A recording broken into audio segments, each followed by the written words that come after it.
It rained during the day. It was colder. It's getting warmer. It's 45 degrees, and it might get up to 50 by midnight. So the temperature is rising. The wind, just a breeze right now, and it's cloudy and dry. The field is in good shape. Justin Tucker to kick off for Baltimore as Pittsburgh won the toss. They'll receive, and that's Marcus Wheaton, who sets up in the end zone. And away we go in this wild card playoff game from Pittsburgh with a kick through the end zone. And let's take a look at the Steeler offensive starters. Ben Roethlisberger, Miami Redhawks. Josh Harris, Wake Forest. Antonio Brown, Central Michigan. Marcus Wheaton, Chandler High School. Martavis Bryant, Clemson. Heath Miller, Virginia. Kelvin Beachum, Southern Methodist University. Ramon Foster, Ripley High School. Marquise Pouncey, Lakeland Senior High. David DeCastro, Stanford. Marcus Gilbert, University of Florida. And they are going to start with Ben Tate at running back. He just got here this week. And they have a fullback in the game as well in Will Johnson, who sets up on a wing to the right side. So Tate, for 5 days, a Steeler, and they put him right to work, and he takes it to the 22-yard line. He has plenty of experience. He was drafted by the Houston Texans out of Auburn, was hurt his rookie year, then had 900-plus yards in his second season. This year, he went to Cleveland and left there about 3/4 of the way through the season, went to Minnesota for 3 games. They let him go, and here they come now in no huddle on a 2nd down and 8.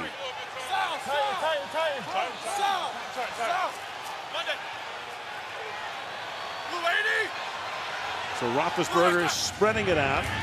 Probably see a lot of empty tonight. To the outside to Tate. So the guy just gets here, and right off the bat, he has a rush and a reception taken down by Webb. It'll make it 3rd down and 1. Well, they're going to give you the full repertoire right off the bat, huh? To hand it to him, throw it to him one time. But one thing that, in talking to Todd Haley, he said is that he's a pro. He's been around. He understands protection schemes. He understands what you're trying to do with an offense, how to protect the football. And I think the level of trust was just a little higher with Tate than it was with Josh Harris. The 2 rookies, you have Harris, an undrafted rookie, and Dre Archer. The other rookie was picked in the 3rd round. Fake to Tate. Ben has time. A little dump off to Wheaton. That'll be a 1st down. He takes it out to the 38-yard line. Tackled there by C.J. Mosley, the rookie who will be going to the Pro Bowl. Wheaton's going to come across the formation here out in the flat. And sometimes that first down just feels the best. Tried to take a shot at him coming out. Doomerville did, but just not enough. So the first thing that you've got to think is on the minds of the Baltimore Ravens is they just got blistered for 6 touchdown passes the last time. They do not want to see Ben get going here early.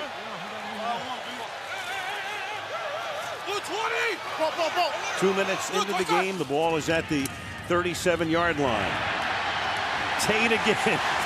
Go figure. Here's a guy in Houston. He was behind Arian Foster, so he'd had enough of that. Goes to Cleveland. Had a 100-yard game earlier this season, but worked his way out of the Browns camp. Went to Minnesota, and here he is in the playoffs with Pittsburgh. Well, you're going to get this zone run, and obviously his time in Houston, that's about all they did down there, ironically, with Gary Kubiak, who's on the other sideline now. So he's very familiar with that play. They're going to play to his strengths here tonight. Kubiak now the offensive coordinator of the Baltimore Ravens. Pistol here. Once again, through the middle, and then he loses the ball, but it's picked up by Brown at the 44-yard line. So Tate got the 1st down, then fumbles, but right there is the alert Brown for a big play and a 1st down at the 44-yard line. Well, we've seen Antonio Brown do everything else this year, but the one thing you truly miss, and that ball is out, with Le'Veon Bell is the fact that the entire year, he never fumbled the football. He handled it more than anybody, had more yards than anybody in NFL history without a fumble. And here we are on the first drive and already a ball out, and he's out. And he's out. Josh Harris comes in. Harris, a rookie from Wake Forest, undrafted, had a 59-yard run last Sunday night, negated by a holding penalty on Ramon Foster. And he takes it just back to the line of scrimmage. Let's take a look at that Baltimore defense. Altingata, Oregon. Brandon Williams. Moso, Chris Canty, Wahoo Wah. Courtney Upshaw, University of Alabama. Daryl Smith, Georgia Tech. CJ Mosley, Alabama. Hacksaw, Ball So Hard University. Ladarius Webb, Nicholls State. Will Hill, Florida. Darian Stewart, South Carolina. Rashawn Melvin, Northern Illinois University. Ball So Hard University, Wahoo Wah. We need a glossary here. 2nd and 10 from the 45-yard line. 4-man rush. Ben sliding, buys time, throws, and that's incomplete. Making it 3rd down and 10 from the 44. Well, one of the things that already we're seeing is that no matter where Antonio Brown goes, he is just going to be treated like any other receiver out there. That was one of the big questions for the Pittsburgh Steelers. Right here, they're not going to do anything special with him tonight. They're just going to let whoever is on him cover him. And with all the changes that have taken place in this Ravens secondary this year, that's got to be the matchup that I'm not real sure how the Ravens are going to win that one. Now you have Brown in the backfield, and he is in motion. Dre Archer is the other back. The pass is behind Brown, but he makes the catch. Look at that. And he comes very close to picking up the 1st down. Had to reach behind, avoided the tackle, comes very close to picking up the 1st down. It's just amazing. This young man has just put on a show the entire year. This was a poor throw that he ends up making the catch on, and not only that, and then he's going to make Ladarius Webb miss, and because Webb is the outside contained, there's nobody left, and the drive stays alive. Something else, isn't he? Well, caught 129 passes this season, 2nd most in history, eclipsed only by Marvin Harrison a number of years back. Ben Tate now comes back into the game. And they feed him again over right guard, and Upshaw is right there along with Nata to make the tackle at the line of scrimmage. It'll be 2nd down. Ben Roethlisberger picked in the 04 draft. 10-4 as a starting quarterback in postseason play, and of course he owns 2 Super Bowl rings, 05 and 08. And tied for the passing championship this year. How about that one? He was all worked up at Marquise Pouncey, his center, who caught a deflected ball last week and left him 1 yard short. 2nd down and 10. He tied Drew Brees for the top spot. So they go 5 wide now on 2nd down and 10. 4-man rush. There's that pump fake. And then he's going to get taken down by Haloti Ngata. So Ngata suspended for the 4 games, violating the substance abuse policy, said he took Adderall. Comes back and gets the sack. 3rd and 13. Here comes the big guy right here. Really not bad protection here by Ramon Foster, but simply nobody open. And as Ben had to step up, he took the sack.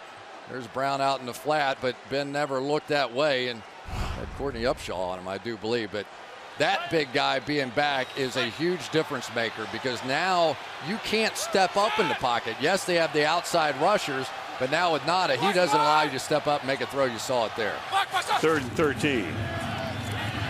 And Ben throws, and it's dropped at the 31-yard line, intended for Heath Miller, the tight end. So they picked up 3 first downs, but then the drive bogs down at the Baltimore 37-yard line. Well, and that was big, because that would have been field goal range if he just made the catch there. But for the Ravens, Will Hill came up and made the hit, and what a difference he's made in this year of craziness in their secondary. Will Hill has been quite the find. Brad Wing is the Pittsburgh punter.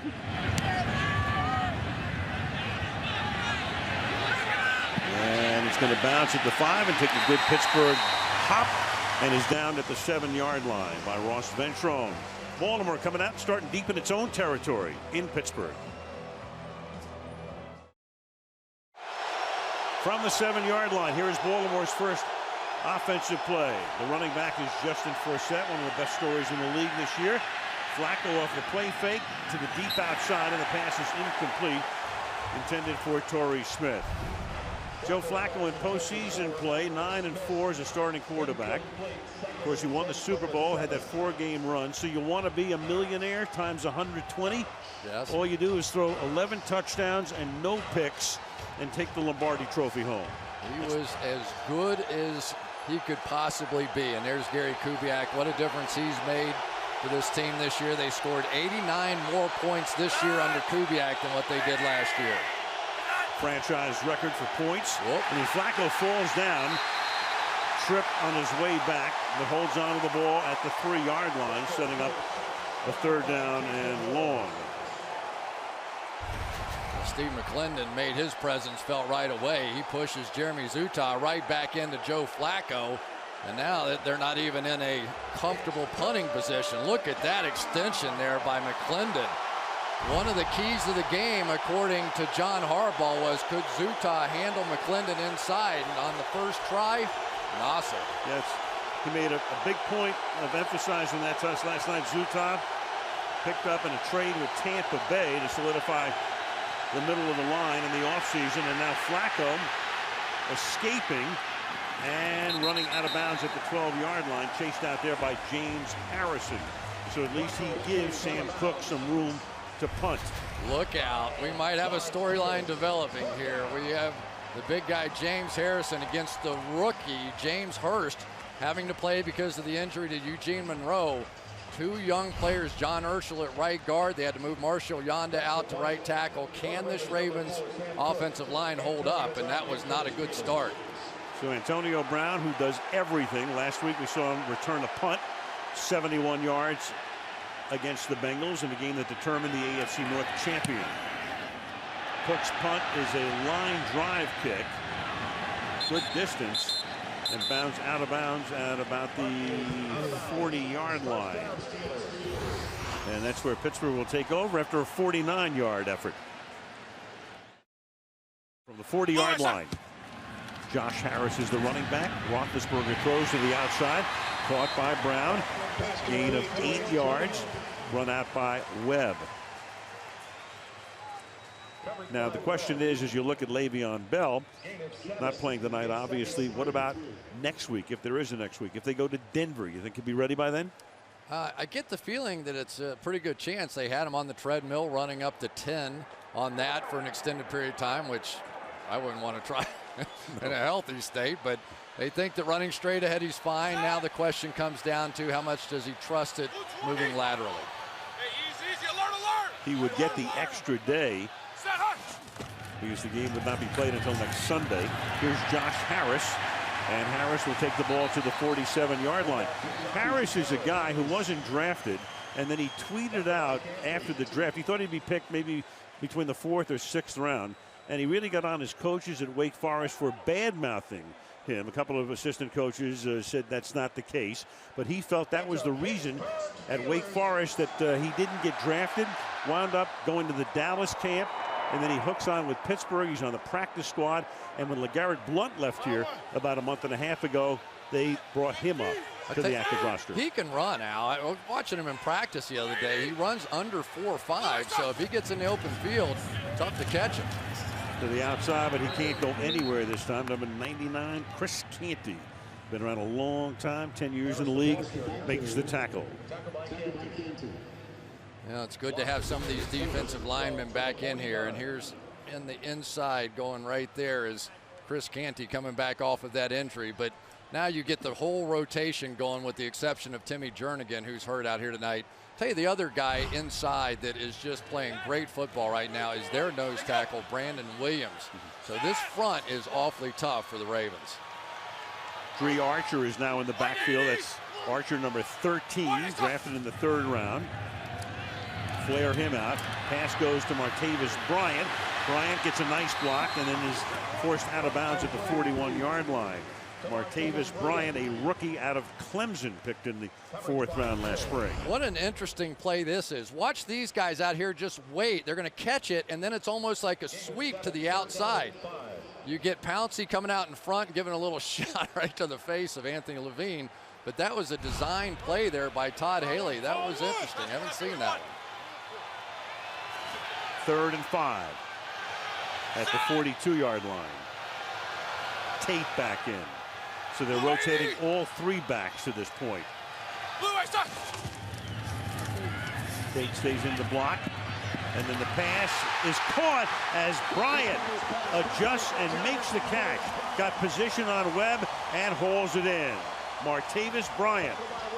Well, we saw this on the touchdown pass, Antonio Brown last week. Watch this. When Ladarius Webb turns his back, if Ben sees the back of the helmet here, he's going to throw it right at his helmet. And then it's up to the receiver, Martavis Bryant, to just find the football. Last week it was in front, and Antonio Brown went for a touchdown. This time a little bit behind, but that's the way they play that.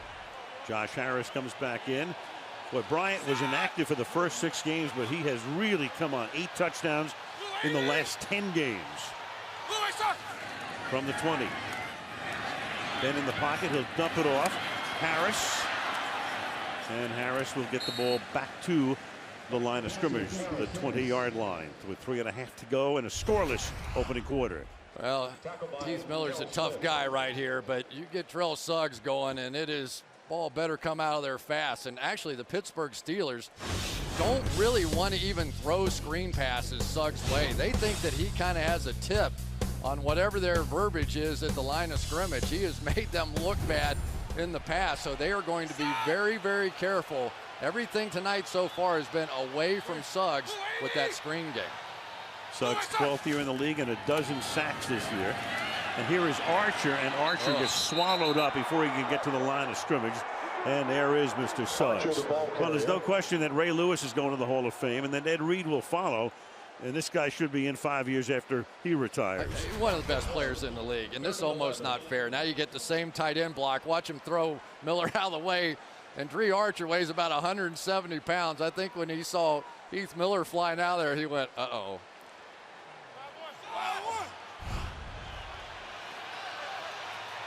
Archer stays in. 3rd down and 11 from the 22-yard line. 4-man rush again. Pressure put on. And Ben is going to get sacked by Elvis Dumervil. Pass rush specialist, came over a couple of years ago in the fax machine fiasco, at least fiasco as far as Denver was concerned, had 17 sacks during the regular season. Yeah, and this is the matchup that's been getting him beat. Marcus Gilbert just has been unable to block Elvis Dumervil this season. That's now the 3rd game that he's gotten a sack, had 2 in the first one. So if they're going to help, they're probably going to have to help that way, and that leaves Suggs one-on-one. 45-yard attempt for Sean Sweezum to try to put the first points of the game on the scoreboard, which he does. 1.5 minutes to go in the opening quarter, and Pittsburgh leads Baltimore 3-0. Well, there is one Jim Harbaugh, the head coach now at the University of Michigan, made the trip down here to lend a little support to brother John. I think Urban Meyer might become the new Pete Carroll, and that little rivalry, it seems like whenever Jim's around, there's a rivalry of some kind going on. It'll be fun. Well, Jacoby Jones is back there. He is always a threat. Baltimore with excellent special teams. And from the goal line, Jacoby Jones stumbles, and down he goes at the 20-yard line, looking to cut it back. So Flacco goes to work for the 2nd time when we come back to Heinz Field. The Super Bowl era means the last 49 seasons. James Hurst, first undrafted rookie to start a playoff game at left tackle. He's in there because Eugene Monroe is hurt. Hurst comes out of North Carolina at 6'5", 308. And there he is on that revamped offensive line. And he's going to see a lot of James Harrison tonight, as he does here. And Harrison almost gets to Flacco, who unleashes one deep downfield into double coverage, and a flag is thrown. Jacoby Jones was down there, and 2 Steelers covering on the play, and the flag is thrown. Looks like Mike Mitchell, the safety. I think it's on Mike Mitchell. I think it's going to be helmet-to-helmet contact on a receiver. I don't believe there was pass interference on the play. But Clete Blakeman makes the call. Foul. Defense, number 23. Hit to the head and neck area of the receiver. It's a 15-yard penalty from the previous spot. First down, Baltimore. It was a great play by Bryce McCain to knock the ball out, but then Mike Mitchell coming up here is going to go helmet to helmet, pretty easy to see. And that's a good call. So they don't get the 50-yard play down the field, rightly so, but they do get the 15-yard penalty. But I tell you, that was another play in which James Harrison is getting awfully close in the pass rush. Almost got there. Good news for Pittsburgh is it saved him a lot of yardage. It was Mitchell who put that hit on A.J. Green last week. Green will be out of tomorrow's game against Indianapolis, and the pass is caught at the 50-yard line. That's Owen Daniels, who came over from Houston. First down. Let's take a look at the Baltimore offense. Joe Flacco, Delaware. Justin Forsett, UC Berkeley. Kyle Juszczyk, Harvard. Torrey Smith, Maryland. Steve Smith Sr., Utah. Owen Daniels, on Wisconsin. James Hurst, North Carolina. Fletcher Assembly, Iowa State. Jeremy Zuta, Rutgers. John Urschel, Penn State. Marshall Yanda, Iowa. Marshall Yanda, a great guard, but asked to move now to right tackle. And here is Forsett, who's been a fabulous story, close to a first down. Forsett having by far his best year. 7th year in the league out of Cal. He's been shuffled around, played in Seattle for a number of seasons, comes to Baltimore, and he has been a stud. Yeah, he really is. And here's the base play for Justin Forsett. Just that stretch play, his speed, his ability to get outside. You know, it's pretty remarkable for a guy that has as little experience in the league as he does as far as being a starting running back, that he's turned into the star that he has been this year. But well, Kubiak, of course, knew him well as his head coach in Houston. That's exactly right, and fought hard to get him here. End of the first quarter, Pittsburgh 3, Baltimore nothing. Wild Card Saturday night on NBC continues after these messages.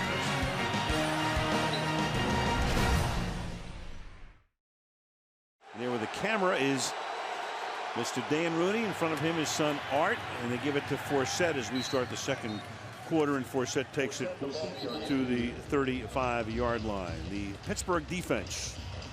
Stephon Todd, Notre Dame. Steve McClendon, Troy University. Cameron Hayward, The Ohio State. Jason Worlds, Carteret Ramblers. Sean Spence, the U. Lawrence Timmons, Florida State. James Harrison, Kent State. William Gay, Louisville.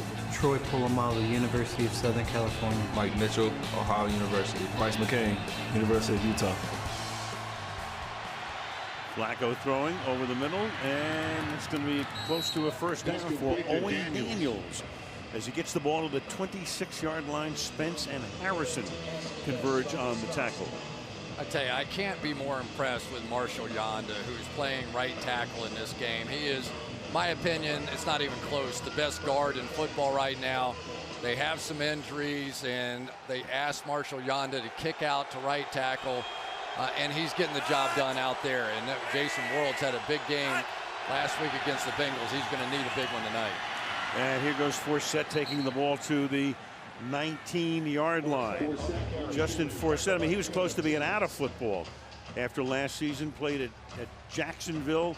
And then Gary Kubiak, as Forsett said last night, he stood on the table to get him to Baltimore. And what a godsend it was after the whole Ray Rice fiasco and Bernard Pierce getting hurt.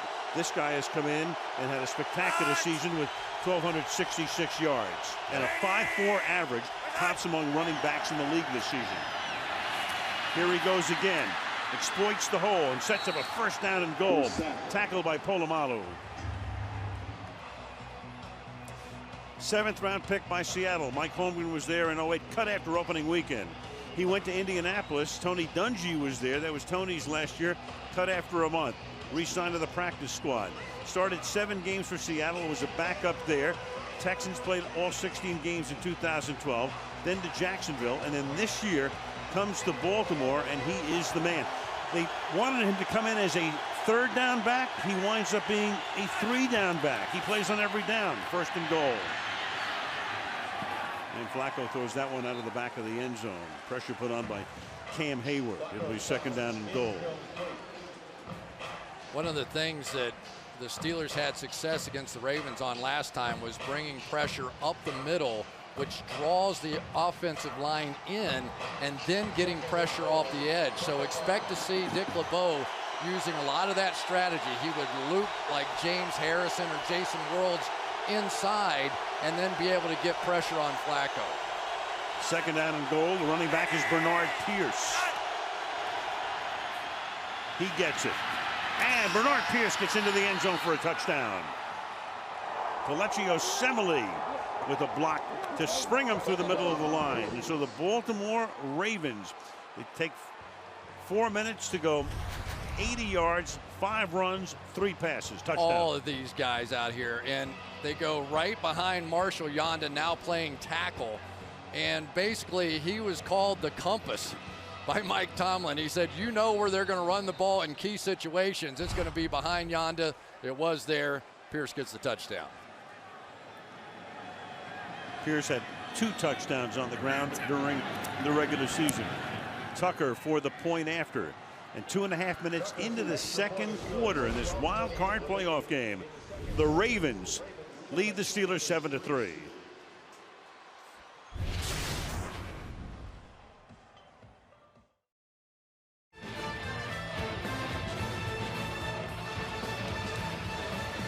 Troy Polamalu going over what the problem was defensively on that last drive. 80 yards. This is taken by Wheaton 4 yards deep, and Marcus Wheaton comes out of the end zone to the 14-yard line. 12:24 remaining in the opening half. 7-3 Ravens. Bees in the Berg. The Killer Bees here. Ben Roethlisberger tied Drew Brees most passing yards in the league. Brown, a phenomenal season. 1698 in receiving yards. 1361 on the ground for Bell. Only teammates to finish top 2 in all 3 categories since 1970, the year of the AFL-NFL merger. Of course, with Le'Veon Bell out tonight. If they win, they go to Denver. We'll see about him next week. Josh Harris is the running back. They start from the 14-yard line. And Roethlisberger looking, throwing to the deep outside. That's caught, 32-yard line. Antonio Brown making the catch.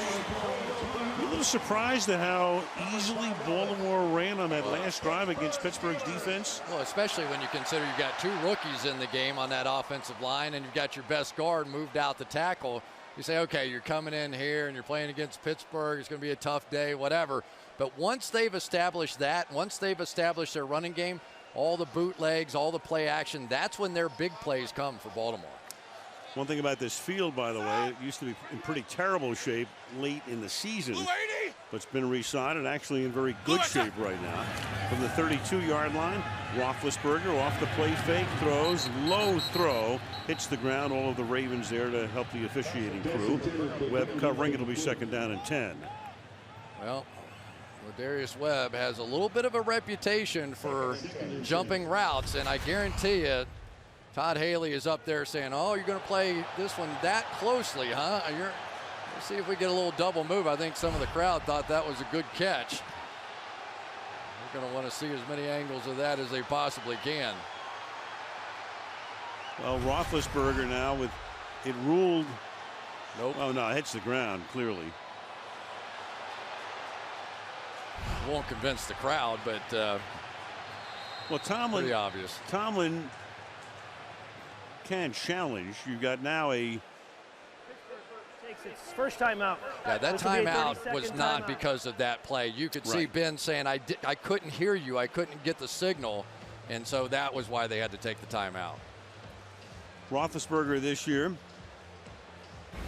If you take a look at the numbers, and is it his best season? He said when we asked him the other day, he said it's to be determined. Yeah, I think it is, especially when you consider the transformation of this offense. You know, it's been slower. We talked about in Dallas and how they've drafted all the offensive linemen and they've developed their running game and their protection's better. Well, the same thing happened here, but those guys were never healthy at the same time. DeCastro got hurt, Pouncey got hurt. They were shuffling in and out. But now for the first time, they've sort of settled it. And Ben gets rid of the ball so much quicker than he used to. He's been able to stay healthy now this entire season. 2nd and 10. And this is Josh Harris, and he'll go next to nowhere. Ben's only played all 16 games in a season in 3 of those 11 seasons, but still, you'd have to call him an Ironman, even though he misses maybe 1 or 2 games a year. The shots that this guy has taken through the years. Especially against this team. I mean, he thinks a couple of the hardest hits he's ever had in his life have come in this series against the Baltimore Ravens, and we've been there for a lot of them. We would have to agree. Broken noses, separated shoulders, displaced jaws. 3rd and 10. Into the empty set here. And a 4-man rush. Ben stepping up. There's that fake. And he's going to unleash it, and getting free is Heath Miller. And as Ben has done so many times through the years, extends the play, looks like he's going to go down. He's tougher to tackle than an apartment building. Gets away, Tomlin smiling, gain of 30. This is just the brilliance of Ben Roethlisberger. This is why the guy will be in the Hall of Fame one day. I think that was Haloti Ngata that just had him dead to rights. Somehow that ball doesn't come out of his hand, and Heath Miller, he knows what his guy's doing. Let me find a little open spot, and here we go. Nice job inside by Kelvin Beachum on Terrell Suggs.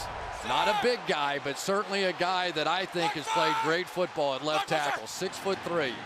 Josh Harris is the back. Instead they flip it to Bryant. Martavis Bryant, the rookie, to the 31-yard line. How deflating is that for a defense to give up a play like that? Well, you think you have a sack and it turns into a 40-yard gain. And the amazing thing is when the ball gets this far away from your body and there's people all over you, you think, oh, that was D'Angelo Tyson in there that got his hands on him. But as a defender, you've got your hands up in the air and you think he's going to throw it. Somehow with that huge hand of his, it just never seems to slip out. And Dumerville almost got him at the end. Harris, the running back, come up this time in the pistol on 2nd down and 4. Harris, the Wake Forest rookie, to the 29. And 3rd down and 1. That Baltimore defense, it's amazing. You know, we can just inundate you with number after number, but I got to tell you, 19 years in the league, the Ravens as a franchise, never have they allowed more than 4 yards per carry in all 19 seasons. And the average per year for a rush is 4.1, 4.2. So they are always underneath the average rush. Yeah, that guy right there, a big reason why, too, Haloti Ngata. The problem this year has been they stopped the run, but they've had so many injuries and changes in the secondary, they just haven't held up back there as well. 3rd and 1, and so they have had 12 men on the field. They're counting them. 1,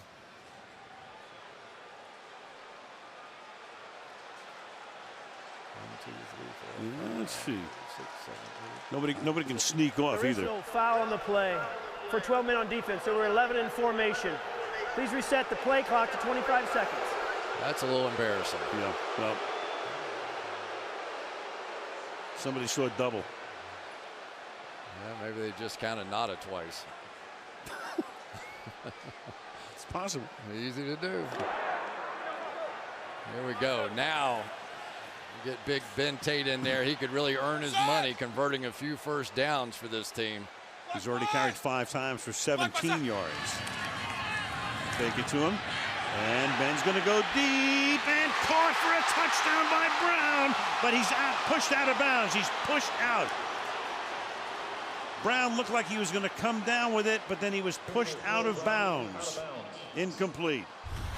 I believe that's Darian Stewart who comes over. Remember, there's no force out anymore.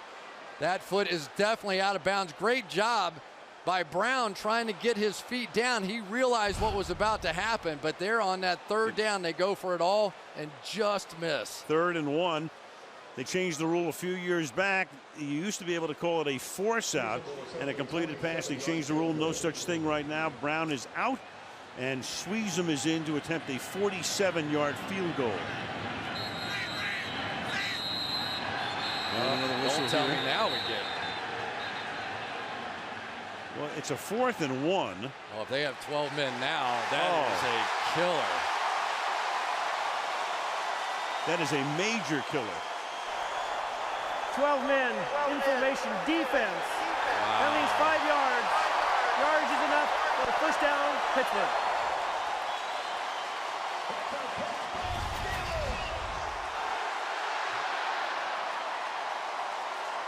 There it is. Unbelievable.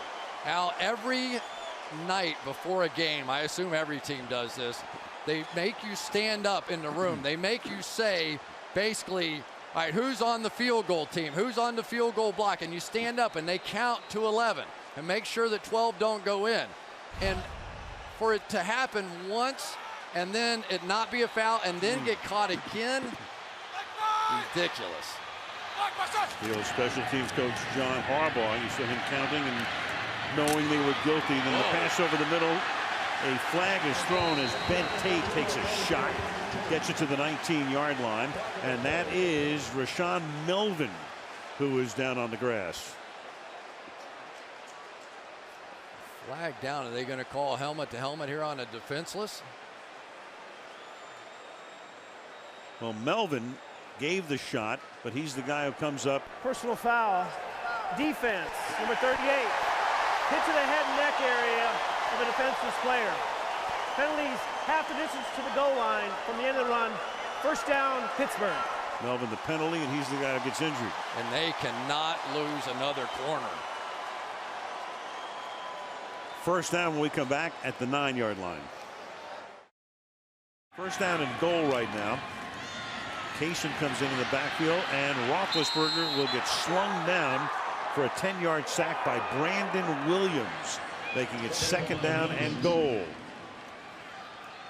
Well, we talked about this young man, Brandon Williams, and what a job he has done this year. He's going right up against the best in football, and he just drives him straight back. I was asking about Haloti Ngata, and John Harbaugh basically said, hey, if he can keep up with the way Brandon Williams is playing, he'll be just fine. You saw a little dose of it right there. They have gotten to Roethlisberger for 3 sacks tonight. He was sacked only 3 times on his last 198 dropbacks over the last 5 games this season. And then he throws it to Brown, and Brown runs into a lot of traffic, including his own man, Hayward Bay, as he gets it to the 15-yard line, tackled there by Suggs. Third down. How many guys can go inside of a pulling tackle and get to a wide receiver on a screen? Suggs is always great. I mean, he is. But when he plays Pittsburgh, he's even better than that. Whatever is better than that. That's what Suggs does when he plays against Ben Roethlisberger. And Ben knows it. He said every once in a while he hits me, knocks me down, will pick me up, and can't wait to hit me again. And in his 12th season. Something else. Good as ever. They go 5 wide on third down and goal. Roethlisberger fires, caught to the 4-yard line goes Martavis Bryant. So the Baltimore defense able to hold them to a field goal attempt, tackled there by Webb. Clock ticking down to 6 minutes to go in the half, and Sweezum comes back out to try to make it a 1-point game. Well, and at some point you know they're going to go against Kaysen, the new guy out there. But Kaysen's played a lot of ball. Started 11 games with Carolina. Had 2 interceptions there, 4 forced fumbles, got cut. Got here basically in December. So that will be the challenge eventually tonight for the Ravens. 5 years with the San Diego Chargers when he came out of Arizona. This will be a 22-yard attempt for Sweezum. Field goal is good. We have 5:40 to go in the half, and it's a 1-point game in this AFC wild card contest in Pittsburgh. Baltimore and Pittsburgh has become one of the great rivalries in the league. Jacoby Jones, always a threat. Trying to line up on whichever side he thinks Sweezum will eventually go to. Playing a little cat and mouse game back there. And Jones from 6 yards in, he's going to bring it out. But the coverage is good for Danny Smith's group, and it's a first down to the 21-yard line. Well, the only guy we really haven't hit on up front so far is Kelechi Osemele, but watch some of the cutoff blocks. Look at all these guys on the back, all on the ground. They think that teams just get tired of getting cut the entire game. And then on the touchdown, it was more of the same from Kelechi Osemele. He is just going to cut off on the backside against Cameron Hayward. They felt like that was the key for running the football, getting Hayward blocked. Osemele did that. So Yanda and Osemele, when they're both playing guards, probably the best there is. Straight drop, good protection. Flacco guns it wide open at the 45-yard line. Steve Smith, who makes the catch and falls down and spins the ball after a gain of 25. Long-time Carolina Panther. James Hurst right here is going to have to start dealing with some stunts. One thing the Steelers wanted to do in this game was check out these young offensive linemen.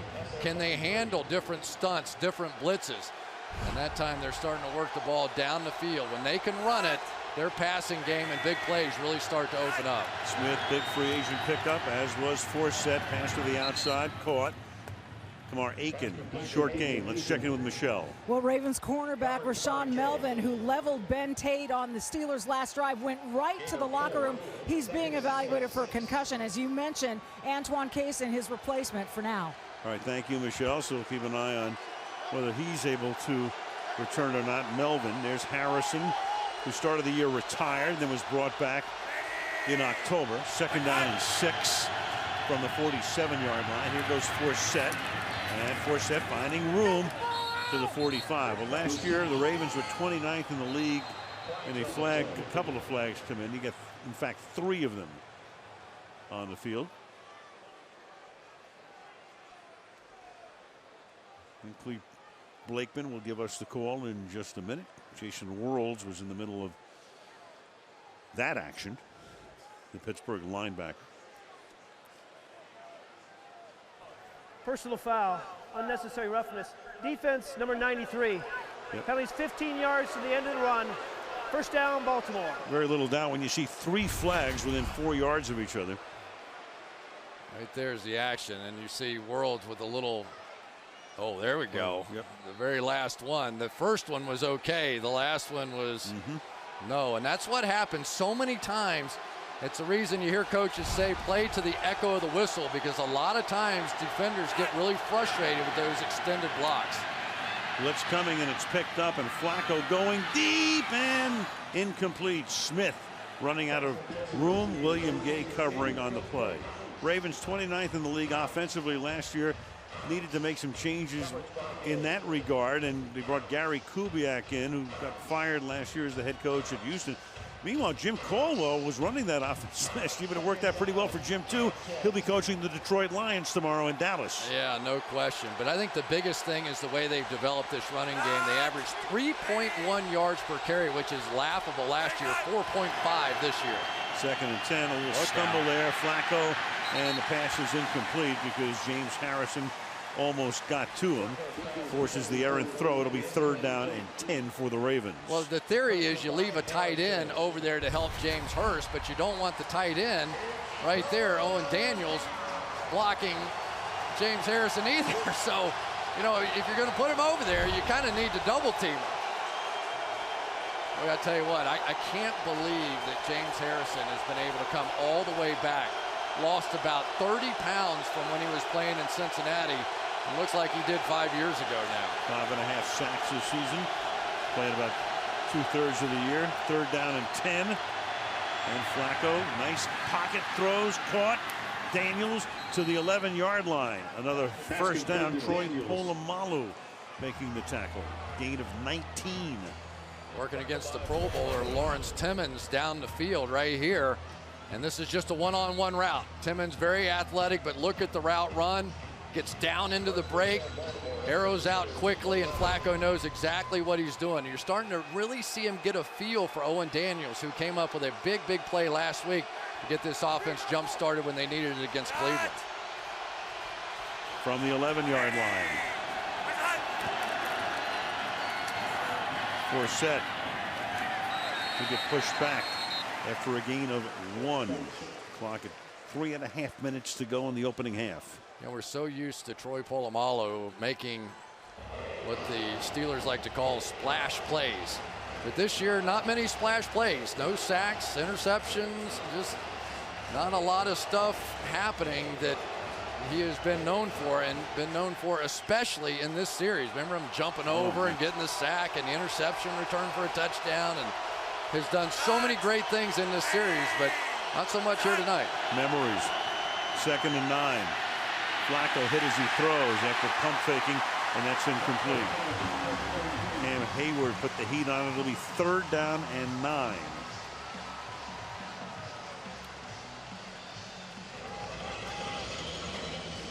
Mike Tomlin, still the 2nd youngest coach in the league. Only Mike McCoy at San Diego is younger.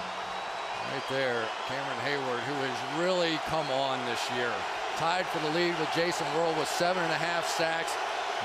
When they get interior pass rush pressure, the way these outside guys can blitz, it is a long night for quarterbacks. 3rd and 9. Flacco chased by Harrison, throws, and it's knocked away by Gay. William Gay on a pass intended for Marlon Brown, and so they limit them to a Tucker field goal attempt. James Harrison does all the little stuff as well. Watch him right here.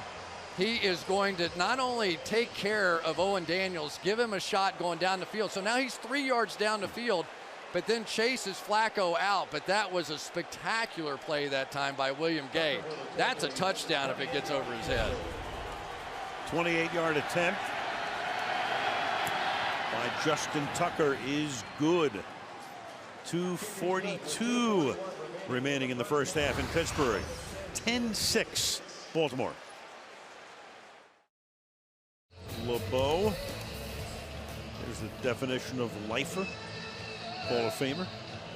Did you hear what he said, though? 2 15-yard penalties, guys. Can't give them anything. Right. Kickoff to the 1. Marcus Wheaton coming straight up the middle and loses the ball. The ball, I hear whistles, though. So they're going to mark him down. You heard the whistle. And they're saying he is down, though it is picked up and taken into the end zone by Matt Elam. And we'll go back, obviously, and take a quick look at this one. Yeah, from that angle, it looks like he's down, but it was hard to see if the ball was moving as he hit the ground. Let's take another look. I would have to say down so far, wouldn't you? I do. Yep. Right tush. Yeah. Is that an official NFL term? I've made it one, yeah. I didn't know that. Tuckus, yeah. There you go. Called Dean Blandino and asked about that one. Ask Dean about that. Why not? Ask him about everything else. Right. Ball at the 18-yard line. First down for the Pittsburgh Steelers. And Roethlisberger. A couple of pump fakes and the salute, of course, to Heath Miller, as has been the case in his 10 years in the league. First down. Well, like Pittsburgh, Baltimore's defense is built around these outside players. Terrell Suggs has just been all over the place here tonight, chasing plays down from behind. They tried to block him with Heath Miller, and that 3 Archer said that's not a good idea. Then on the other side, Elvis Dumerville, who has sacked Ben a whole bunch of times. 18th sack of the year. Last play before the 2-minute warning is caught. Martavis Bryant, and he has it out to the 43-yard line. That'll be a first down, and with 1:57 to go in the half, it's the 2-minute warning, and Baltimore leads by 4. Melvin was checked out okay. He comes back. He was ready to come in, but was having a helmet issue. Thus, Kason will stay in the game, at least for this one play. With 1:57, first down, Pittsburgh at the 43-yard line. And Ben will drop it down underneath, and then there's a lot of traffic there, but that is Archer who can't get away. He gets taken down at the 50-yard line by C.J. Mosley, rookie linebacker out of Alabama, and here comes Melvin back in. Steve Spagnuolo sending out the signals. He's been coaching the defensive backs and assistant head coach. Former head coach at St. Louis. Boy, he's had his work cut out for him this year. And that is caught. And a first down here by Darius Hayward-Bay, tackled by Melvin. So a first down and a timeout taken by the Steelers. Stat update right there. You can see the rushing yards for Pittsburgh, 28 on 11 carries, so averaging less than 3 per. Time of possession, that's nothing new because Pittsburgh led the league in that category this year. Baltimore's had the ball only 8.5 minutes, 4 of those minutes on that one long 80-yard touchdown drive, the only touchdown of the night so far. Yeah, and you just have to wonder how fresh will this Ravens defense be in the second half. But now they flip-flopped here with Dumerville and Suggs on opposite sides, so maybe they want Suggs to take a shot over there against Marcus Gilbert. Pittsburgh has one timeout remaining. Three receivers set to the right. Roethlisberger stepping up, dumps it over the middle, wide open. That's Marcus Wheaton. And Wheaton should have enough for a first down before he goes out of bounds. Taken out by Webb. It's really been an interesting game so far, and give Todd Haley credit. Everybody focuses in on Antonio Brown, and yet it's been those other guys tonight that have really been making the plays. And so many times that sets up an Antonio Brown for the second half. So they came out, established a little run early. Now they're establishing these other receivers. Got to believe before long they go to Antonio Brown for something big. Brown scored 4 tonight for 39 yards. Ben Tate back in at running back, flanking Roethlisberger.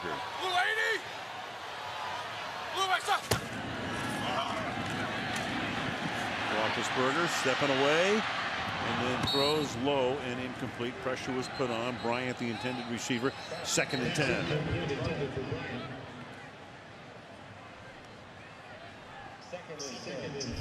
Now, one of the really good young stars on this Ravens defense, C.J. Mosley, they call him half man, half amazing, and you see part of the reason why. That guy came off, he's going to the Pro Bowl this year, the first rookie in the history of this franchise to go to the Pro Bowl. He has turned into some star, and of course was drafted about the same time as Ryan Shazier of the Steelers, who was taking a couple of picks in front of him. One was 15 and one was 17. Archer is in the backfield. Flag is thrown. Pass is behind Brown. And we'll get the call here. Only 2 penalties tonight on each team accepted.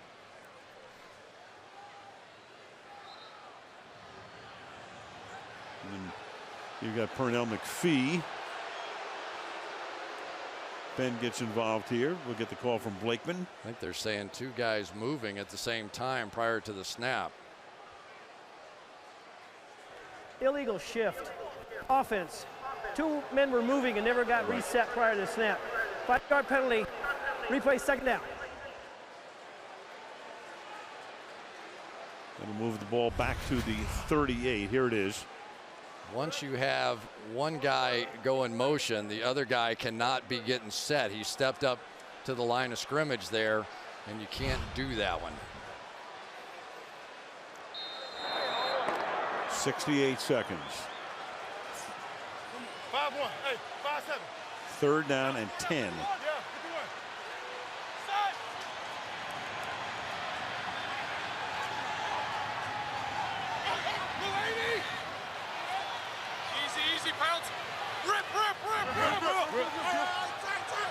He had all those linebackers up. And the pass caught at the 30-yard line. That is Heath Miller, well short of the first, and they'll have to settle for another field goal attempt to try to make it a 1-point game. Yeah, and what happened was they basically defensively, their Dean Pease forced Ben Roethlisberger to throw hot. They've got too many guys over here for him to block. And when they end up coming all that different directions, and you saw Suggs, he knew exactly what Ben was going to do. He didn't even rush. He was sitting there going to try and pick that one off. And they stop him short of the first down. Baltimore takes its first timeout. We talked about how tough it is to run the football against this Ravens front seven. A big reason why the play inside, not only Haloti Ngata, but Brandon Williams, just play after play, pounding away, and they don't really even care what happens on the pass rush, although that kind of push certainly helps. It is more about you guys make sure that nobody's running the football on us, and we'll take care of the rest of it in business. Now you get stop the run and that kind of pressure, and you've got superstars. But I don't know that a handful of fans outside of Baltimore could name Brandon Williams, that he has been a star for them this year. This will be a 47-yard attempt for Sean Sweezum.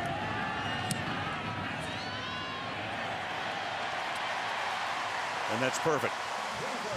With 37 seconds remaining, it makes it 10-9. Ravens find out who will take home this year's most prestigious awards. Special 2-hour event. It's the night before the Super Bowl on NBC. NFL Honors. Super Bowl Eve. 31st of January. Suggs always has little conversations going with the people in the crowd.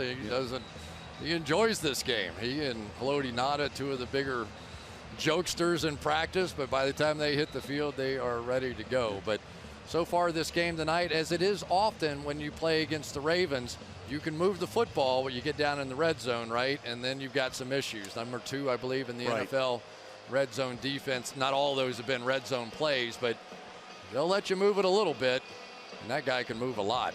Only Kansas City was better in the red zone this season. This is Jacoby Jones. He's trying to hide out. He knows he would like to kick away from him. It almost cost San Diego a game earlier this year. They didn't know what to do with Jacoby Jones that day. You know, Tomlin almost tackled him one game. You guys got to do whatever you got to do. He was great in the Super Bowl, though, wasn't he?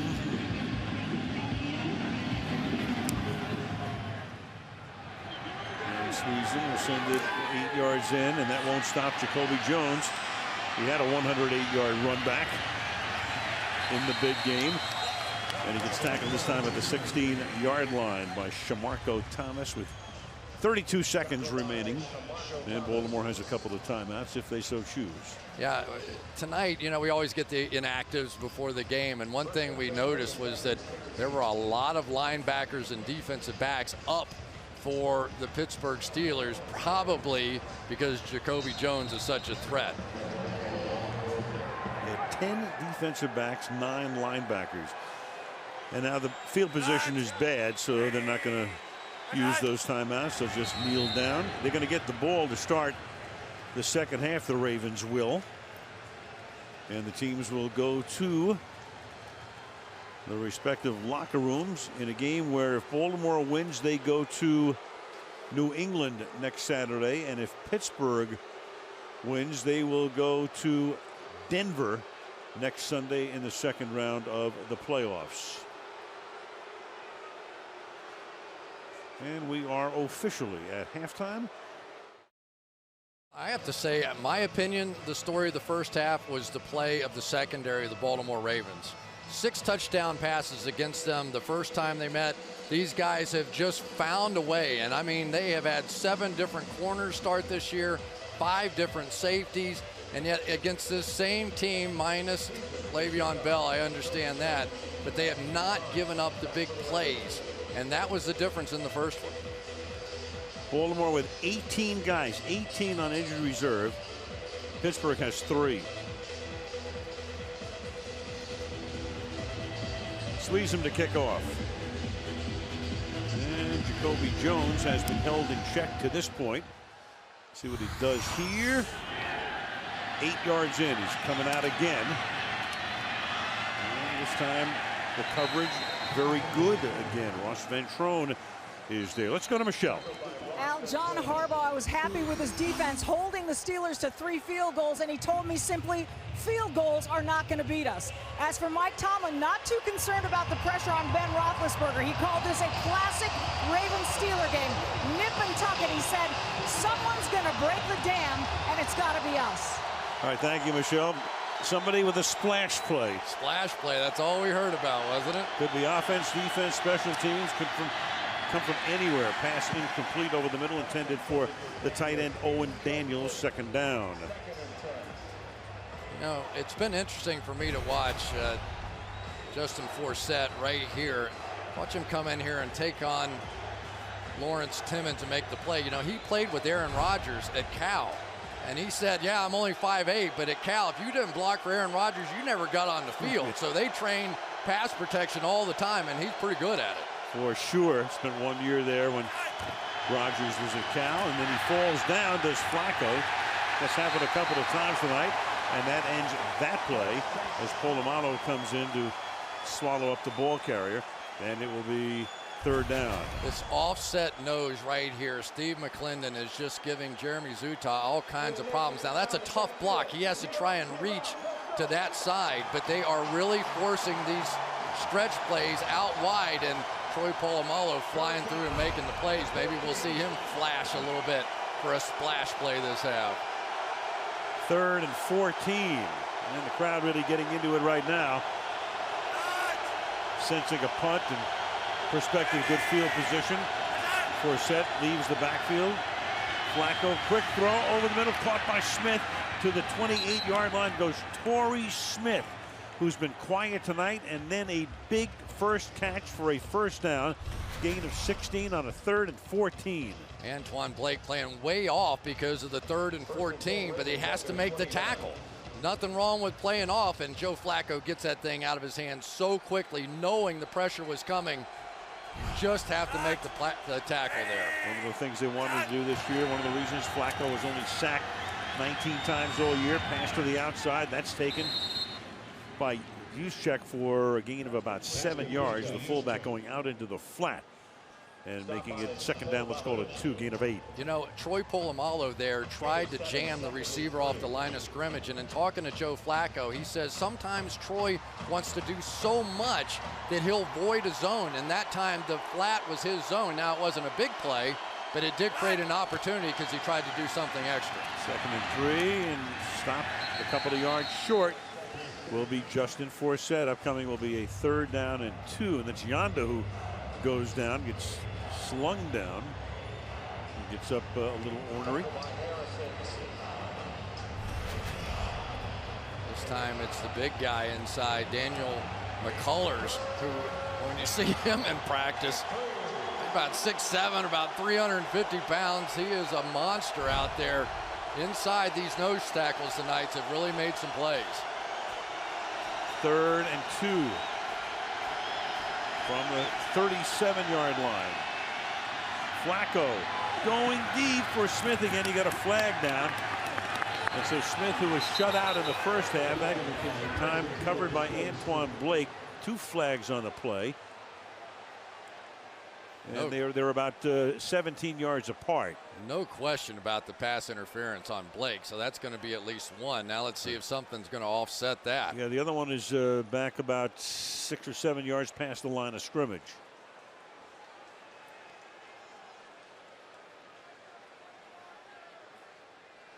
There are 2 fouls against the defense on the play. Holding, that penalty is declined. Pass interference, number 31. Ball replaced at the spot of the foul, automatic first down. Completing at 41, that's Antwon Blake with the pass interference. Yeah, it's a nice job here by Torrey Smith coming back to the underthrown ball. You can see Blake with his head looking at the receiver. So at that point, all the receiver Smith has to do is just fight for the ball. And once he does that, it's almost automatic you're going to get the pass interference. So these corners played so well in the big game against the Bengals last week. McCain, 2 interceptions. Blake with the big forced fumble against A.J. Green. Tonight, a little tougher. 32-yard penalty. Play action. And the ball is loose. The ball is going to be ruled loose on the field as Sean Spence came in and recovered by Baltimore. I think that's a fumble all the way. Live ball, yep. But it's Zuta, the center, who comes up with the football. Yeah, they've been running this little inside blitz the whole time. Now that ball comes out, but I think it goes behind Joe Flacco. So even if they rule it a pass, if it goes backwards, it's still going to be a fumble. So Zuta is there to save the day. It's 2nd down and 23. That's a loss of 13 on the play. And a sack for Spence. And then a quick throw to the outside. That's Jones making the catch, fighting for extra yardage. Wrestled down at the 40-yard line. Bryce McCain, first guy to get there. 3rd and 20 next. Yeah, but in a game like this, you doubt they go for the 20. They're going to try and get something down to about the 30-yard line and line up a field goal opportunity. This one just seems like it's going to be nip and tuck the whole way. So something underneath here likely. 3rd and 20 on this 45-degree night. At the 41-yard line, Forsett lines up in the backfield with Flacco. 4-man rush, pass caught, and there is your 10-yard, maybe 15-yard gain now as Steve Smith cuts across the middle and gets them into good field goal position for Justin Tucker. Well, that was really about all they wanted to do because Tucker has been so automatic, made everything except kicks 54 yards and longer. So even in this tough arena where it's so hard to kick long field goals, they feel pretty good about having Justin Tucker out there. 45-yard attempt coming up for Tucker to try to make it a 4-point Baltimore lead.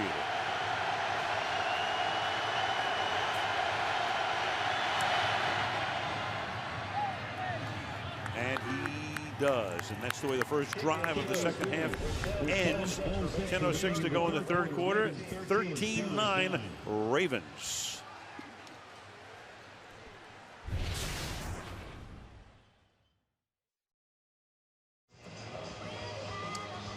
Antonio Brown has not been the factor that he has been so many times this season.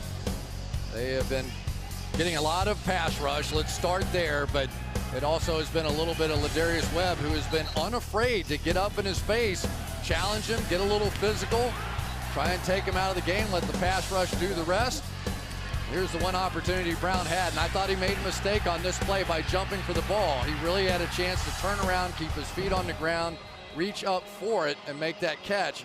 You jump in the air, and the force-out rule now so favors the defense, just pushed him out of bounds. That was their one big opportunity miss for Pittsburgh. Tucker sending it down into the Pittsburgh end zone. Marcus Wheaton is there. And he'll down it there. So Pittsburgh will begin this drive, their first of the second half, from the 20-yard line. And it just feels a little different without Le'Veon, doesn't it? You know, defensive coordinators, what do they say to us every single time? We want to stop the run and then go get the quarterback. Well, essentially the Steelers, without Le'Veon Bell, have stopped the run almost by themselves. And so now they've been able to focus in on getting after Ben, and they've gotten good pressure on him tonight, better than anybody has in a month. Of course, when they get the job, they say we're going to be very aggressive, right? Yeah. Every head coach, every defensive coordinator.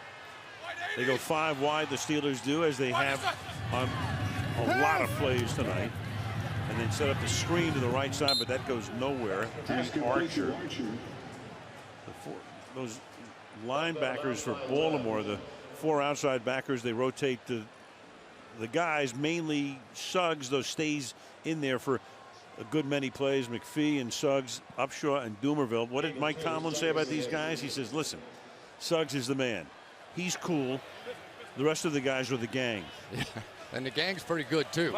Courtney Upshaw and Pernell McPhee, those guys just hammer away on your outside guys. Then Elvis Dumervil comes in with his special pass rush. And this time through the middle goes Josh Harris out to the 30. Mike also said, he said, the other guys are specialized laborers.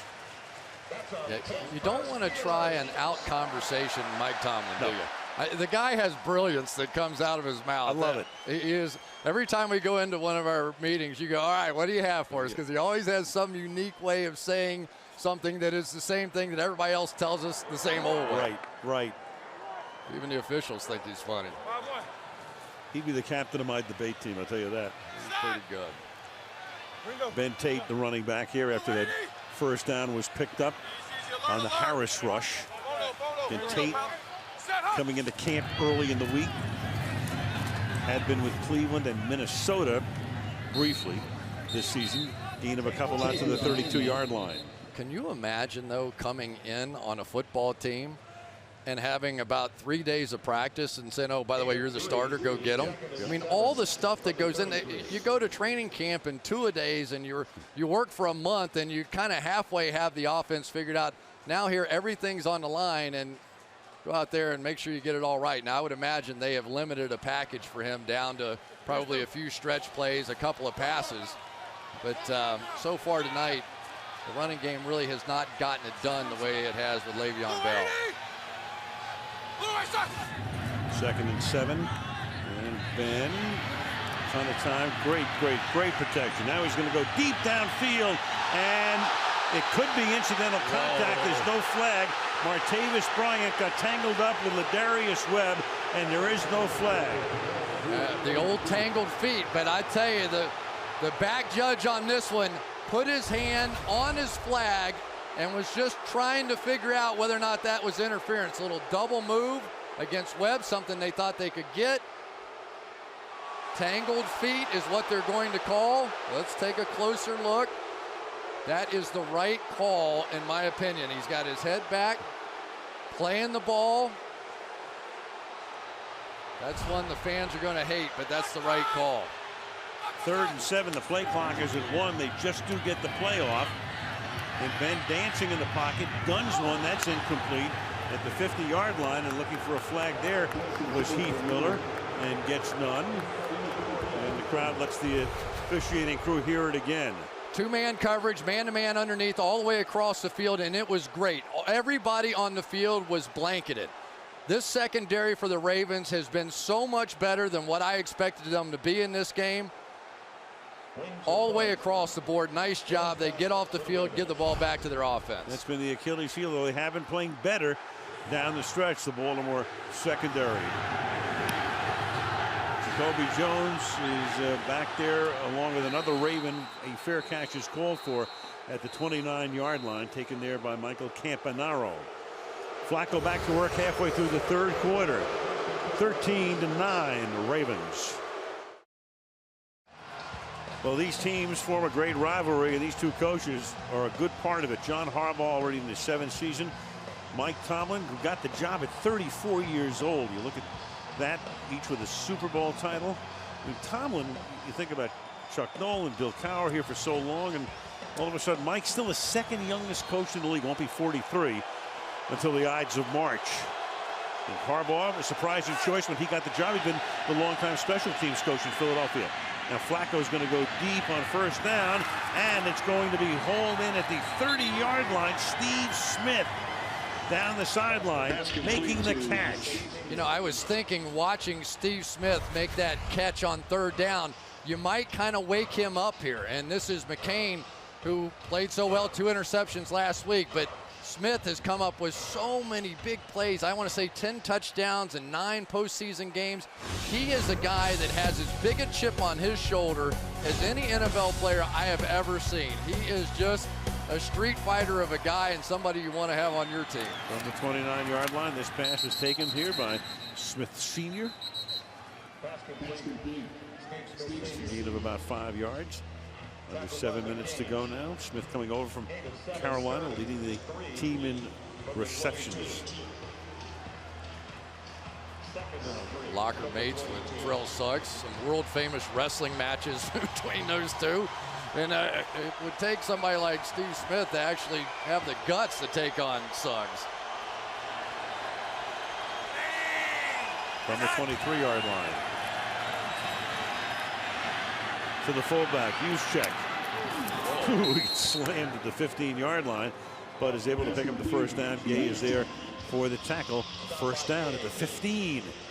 You're going to get the classic bootleg here, and Jarvis Jones sitting out here needs to hit this guy as he comes across. He lets him go, and there's just nobody left on that side of the field. William Gay comes up, and William Gay's made some big plays. Boy, not only good tackles, but what does he have now? 3 pick sixes on the season and 1 last year, a streak of 4 in a row. From the 14, and Flacco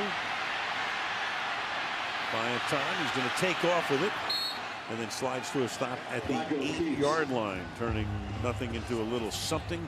Gain of 5. It'll be 2nd down and 5. Yeah, I thought that was going to be the untold story of this offense this year, is the mobility of Joe Flacco. Now, he's certainly not Mike Vick or anybody like that, but he can run, he can move. And when they asked him, who do you want as your offensive coordinator, he said, get me the best guy. I don't care what kind of style of offense it is, get me the best guy. And the best guy for him was Gary Kubiak, and it's been proven true. 2nd and 5, and now Forsett, and he cannot get out of the backfield. Lawrence Timmons, been in the league 8 years now, #1 pick out of Florida State in 07 and going to his 1st Pro Bowl. Yeah, and Dick LeBeau has been campaigning a long time for Lawrence Timmons to get to a Pro Bowl. Feels like he's been one of the best players in the league for a long, long time, and finally got the dream come true. But they are doing a good job on that stretch play. The Steelers want them to cut it back immediately or stretch it all the way to the boundary. Get one of those 2 results, and good things happen for you defensively. Big stop here for Pittsburgh, trying to keep it a one-possession game. Play clock at 3. Only a 3-man rush. Flacco escaping, throwing, and it will be caught for a touchdown by Torrey Smith. As he goes to the ground, he keeps possession. The officials come in for a better look, and they go 69 yards in 6 plays. First of all, what a play by Kelechi Osemele. You're going to see James Harrison go right around Hurst, and at the last second, Osemele comes in and saves the day for Joe Flacco, who just is able to buy enough time to find Torrey Smith in the back of the end zone. Kelechi Osemele has had a huge night tonight, and that his biggest. So Flacco extends. Mike Mitchell has it get away from him as Smith goes into the corner of the end zone, stays in bounds, secures it. And with the extra point, it would be an 11-point lead.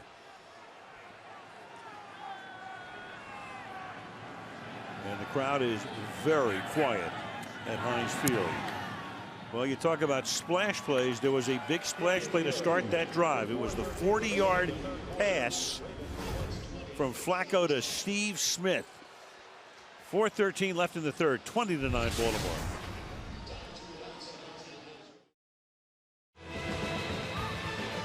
Well, a lot of people been eating on Ben Roethlisberger tonight in this game. He's been under a feeding frenzy here from the Ravens. And now his team down by 11, and they'll start. Taking it out of the end zone is Marcus Wheaton. To the 43-yard line. So Torrey Smith in the back corner of the end zone with the touchdown. 20-9 Ravens.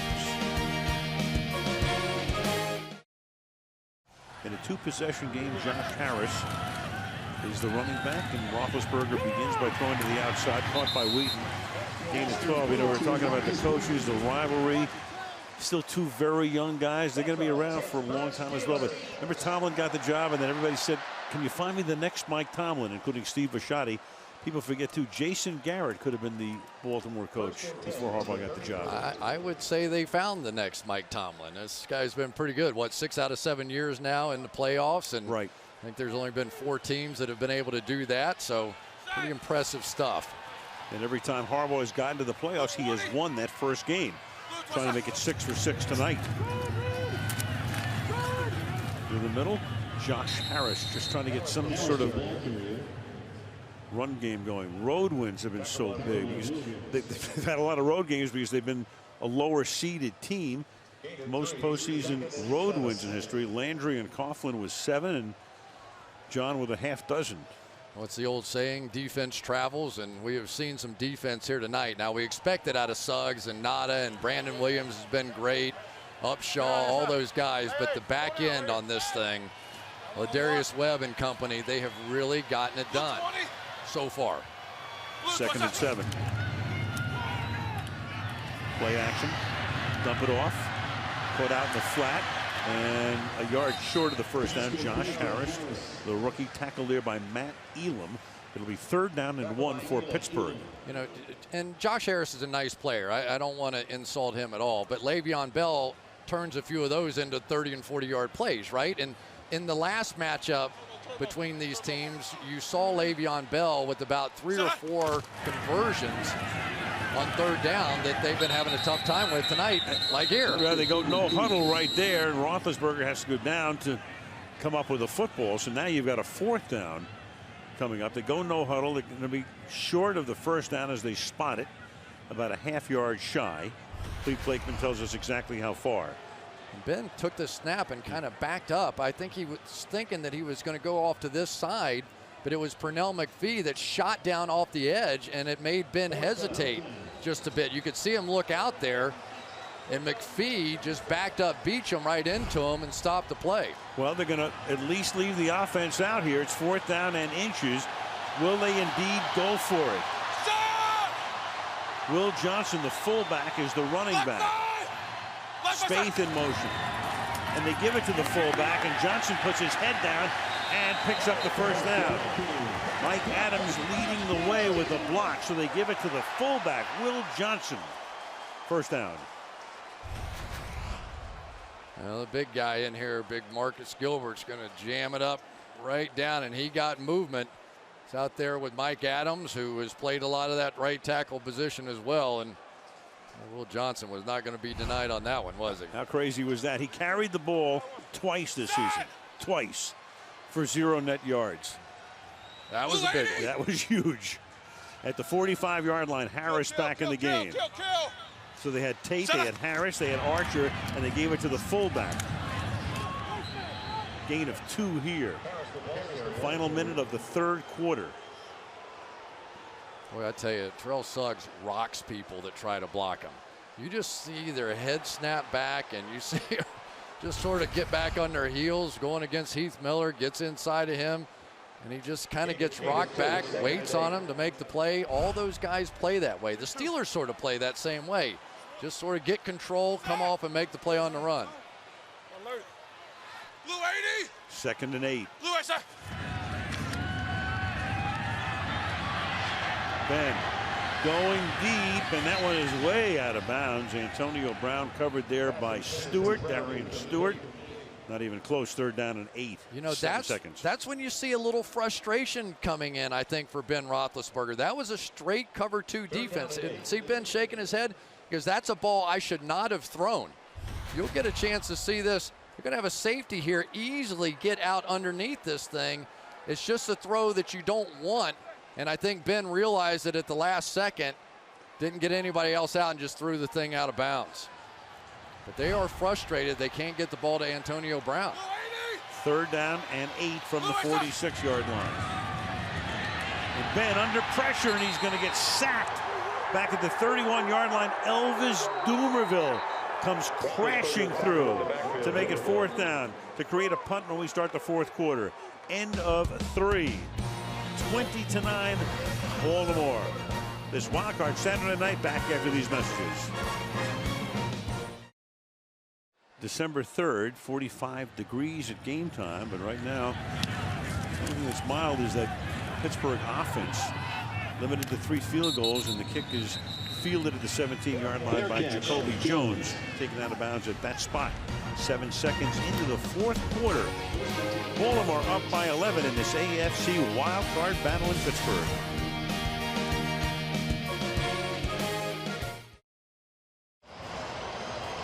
Some speculation about Justin Forsett wearing down, but look at those numbers, averaging 6.7 yards a carry in the 4th quarter, highest in 30 years since Eric Dickerson set the record at 21.05 for the Rams in '84. And here he goes, and he picks up 7 on this opening thrust to the 24-yard line. Well, this stretch play in Gary Kubiak's system, this is the bread and butter. Just all the linemen move this way, and the back just finds a lane to cut. But it allows this offensive line to stay aggressive with their blocks. Watch them. They come up the line of scrimmage. They don't fool around, make a lot of calls. They just snap the football. And on 2nd and 3, pass is threaded perfectly. Steve Smith Sr. out to the 42-yard line for a 1st down. And then all of a sudden you feel like you have to get Troy Polamalu up around the line of scrimmage to help with that run. You're just assuming very aggressive play calling there by Kubiak. Come out after a big run and then hit that one on 2nd down. The Ravens win. They play Saturday in Foxborough against the Pats. Steelers win at the Broncos next Sunday. Right now Baltimore up by 11 and on the move again. 1st down at the 42-yard line. Forsett. Gain of a yard, maybe 2. Well, he played with some great players at Cal. Rodgers, Marshawn Lynch. Then he wound up playing behind Lynch after he went to Seattle. Arian Foster in Houston. It was tough for him, you know, to play with any regularity. And then finally the opportunity came here, and boy, has he made the most of it. Sean Jackson. I don't know how they lost the game.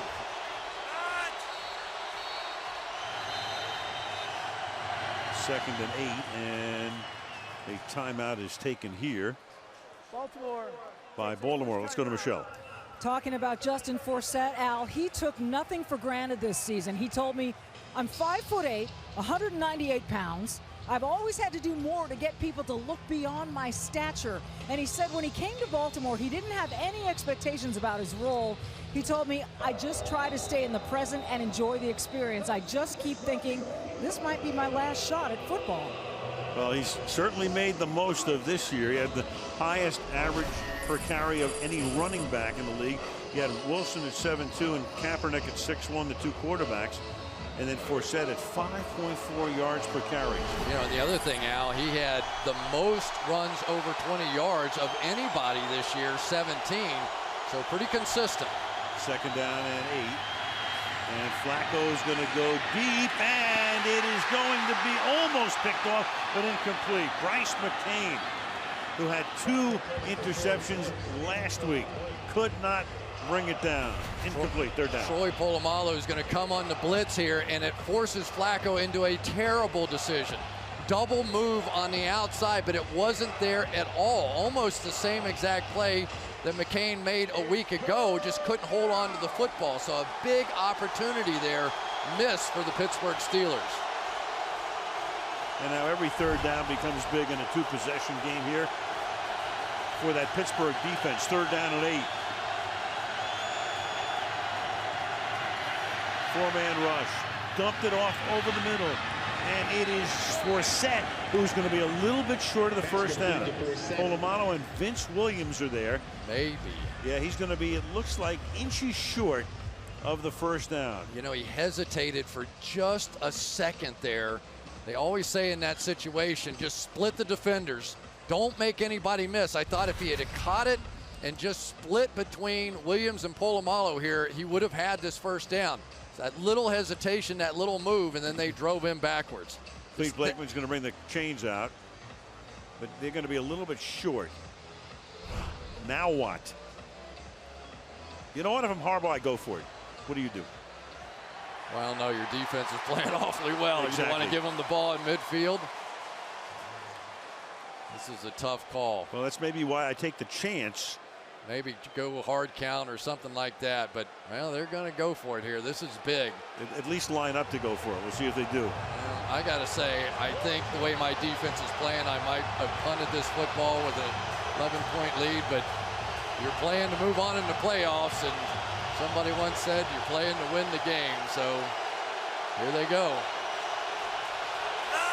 4th and inches. Marshall Yanda's usually the guy that runs behind.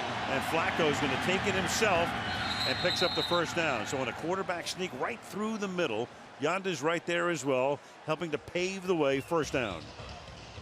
The old wedge blocking here is what all this was. You get everybody cramming down inside, and Joe Flacco's a big, strong fella. Converted that one. Gutsy call, but a great call by John Harbaugh. Came off Yuta's right side and Yanda's left side. Ball at 47. Take a little bit more time off the clock here. And then he put on the ground and recovered by Tuitt of Pittsburgh. So Forsett with a fumble, and the Steelers in dire need of a big, big takeaway. Get just that. Great play by Shazier to hold Justin Forsett.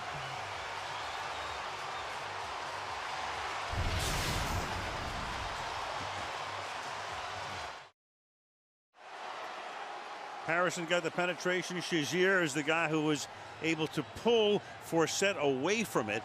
And Pittsburgh with the fumble recovery and a first down at the 45-yard line. And Ben is going to go for it. Oh, to Brown. He catches it. Touchdown.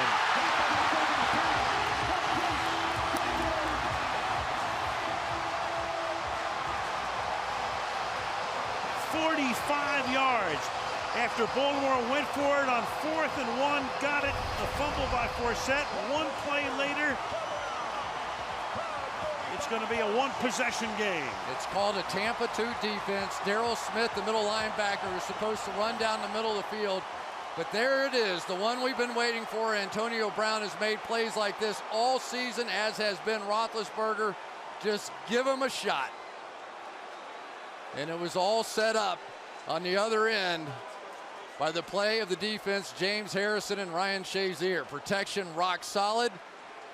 What a turnaround in this one. So it's 20-15. Is under review. Well, they're going to review this, and then Tomlin's going to talk to Roethlisberger because it's conceivable they'll go for 2. We'll see. But the official review first when we come back. Still waiting to see as we looked at it during the commercial break. We don't see anything that will overturn this. At worst, it would be 1st and goal at the 3-inch line. Knee goes down, but it appears that the ball has crossed the plane of the goal line simultaneous with that. But it is still under review. Yeah, it's very close, but is there a definitive After look? review of the play, the receiver's left knee was down by contact with the ball positioned at the half-yard line. The ball replaced at the half-yard line, 1st and goal, Pittsburgh. All right, they saw something that we didn't see. And it'll be at the 18-inch line, not the 3. Well, you know, I think you make the case there that it's short, but is that definitive? Maybe it is, at least in Blakeman's mind. Get a little different angle of it here. There's the knee down, and that's probably the one they use right there. That looks pretty good. There's your angle right there. So that's the one that is definitive. So the ball at the half-yard line. And the half-yard line, you feel pretty good against most teams. Yeah. If you had Le'Veon Bell, you'd feel even better. Yeah. Ben Tate is the back, and the fullback is Will Johnson. And Tate's fumbled once tonight. And that's Miller providing leverage. And we had movement. Oh, boy, oh, boy, oh, boy. That's a big call now. Ball start. Offense, right guard. 5-yard penalty, still 1st down. Wow. Looked like David DeCastro. Everybody's trying to get underneath everybody else on that play, and he flinched just a bit. And now it gets more interesting. See a little flinch right there, and that's enough. So back to the 5.5-yard line on 1st down and goal. Now Tate alone in the backfield. Wheaton across the formation in motion. And Ben throws, and that will be hauled in by Bryant for a touchdown. He beats Webb, who wants offensive pass interference and won't get it. So the Pittsburgh Steelers do get the touchdown to make it 20-15.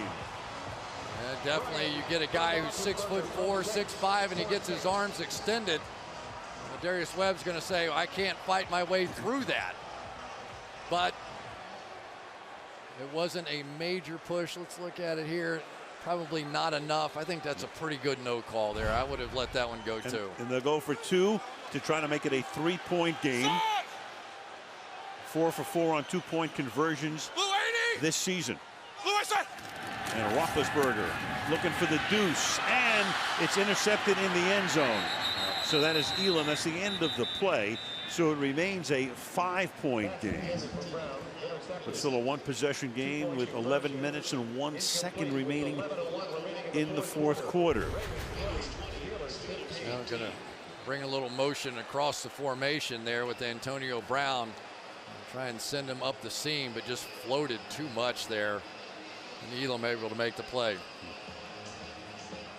Let's go back to the big fumble play that turned this game around. James Harrison is just going to take Owen Daniels and cram him right back into Forsett.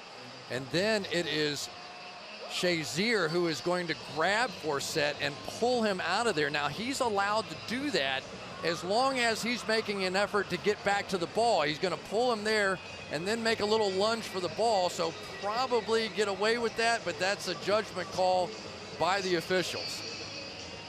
I'll tell you who loved that was the draft room, because they have your number 1 and number 2 draft choices right there. Then Brown, and they ruled him down at the half-yard line, but they're able to get in. But Shazier, who pulled Forsett away, was their number 1 pick, and Tuitt, who recovered the fumble, was their number 2 pick.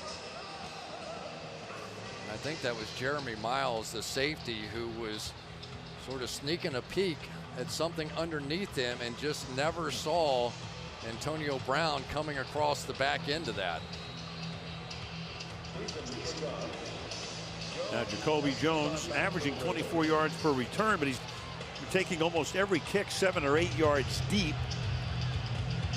So he really hasn't given them any field position outside of average position, but now in an opportunity here, Fields at the goal line. And Jacoby Jones is forced out of bounds again at the 22-yard line. Wow. And we got some flags coming in. Shamarko Thomas was the guy who knocked them out of bounds. We've seen some uncharacteristic penalties. There was a game. Personal foul, unnecessary roughness, kicking team number 29. 15-yard penalty for the end of the run. First down, Baltimore. That is not the first personal foul of the night. We saw Dick LeBeau earlier getting on his defense, and that's a no-brainer of a call right there. The way your defense was rolling, you certainly wanted to take a shot at backing them up. That hurts. Instead of the 22-yard line, it's the 37-yard line. Special teams coach Danny Smith giving him an earful. Flacco on first down. Throws, and that's incomplete. And a lot of black shirts in the area intended for Torrey Smith, second down. Yeah, that's a little uncomfortable. You see Harbaugh over on the sideline going, okay, what was that? I want to be bold, but let's not be crazy out there. Pretty even across the board in this one. Both guys have played well. The one turnover really is kind of flipped it. The only turnover of the game. And Forsett taken down in the backfield. That's Vince Williams. Number 98, the second-year linebacker out of Florida State. Setting up a 3rd and 13.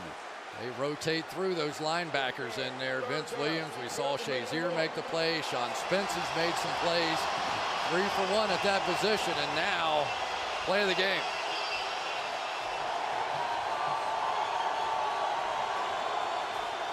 Third down, 13 from the 34. Well, you have to be careful of Troy Polamalu. So many times in the past. He's deep in the middle of the field now, though. He's 20 yards deep as Flacco throws, and it's caught by Daniels, and Daniels converts on a 3rd and 13 into the Pittsburgh bench he goes. Big first down. Gain of 23 yards for the tight end. Kind of play this one lurk like this, but Mike Mitchell comes up and just couldn't get there in time to make the play. So yet another huge conversion on 3rd and very long for the Ravens. That is usually the strength of the Pittsburgh Steelers, but hasn't been tonight. 9:45 to go. And Flacco flips it to the outside and incomplete, intended for the fullback Juszczyk. Second down and 10. Yeah, we have seen all night long Justin Forsett. We told you about his relationship with Aaron Rodgers. You didn't block for him, you didn't play. Watch Polamalu here come on the blitz, and Forsett, all 5'8" of them, stands right in there and makes the block. Nothing quarterbacks love more than backs that can protect those kind of blitzers and find them on the field. Second and 10. Shoulder shake, and the pass caught on the outside by Brown, and Brown is reaching for the marker. Tackled there by McCain. They'll spot it 1 yard shy, making it 3rd down and 1. I could not be more impressed with Justin Forsett. He is a little guy, but this cross blitz that Pittsburgh runs is something that they always have troubles with. Watch how deep in the hole here Forsett goes up to pick up Shazier and just stymies him right there. From the 34. Just on the edge of field goal range are the Ravens right now.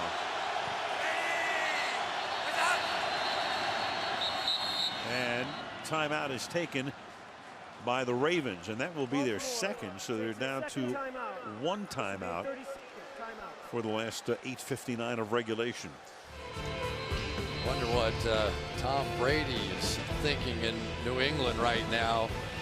That possibly he has to see these Baltimore Ravens in the playoffs again. They are one of the few teams that has had a little success, their defense against Tom Brady.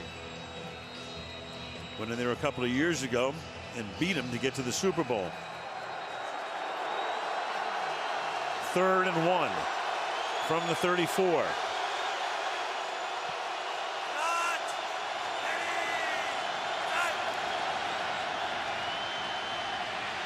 Flacco going deep, and it is no good. Out of bounds was Torrey Smith.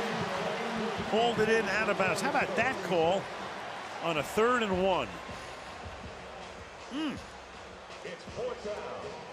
Wow. Going for the kill shot. Sure was. It was a great catch, and he just could not drag that foot. Beautifully thrown ball, and it's one of those you hope your receiver can work that back line magic. Game of inches, huh? Now a 52-yarder. Of course, the downside to this, if he misses, Pittsburgh gets it at the 42-yard line. And Tucker's kick is good. Started to hook a little bit and then stayed inside that left upright. Still a one-possession game. 8-point lead. 23-15 Ravens.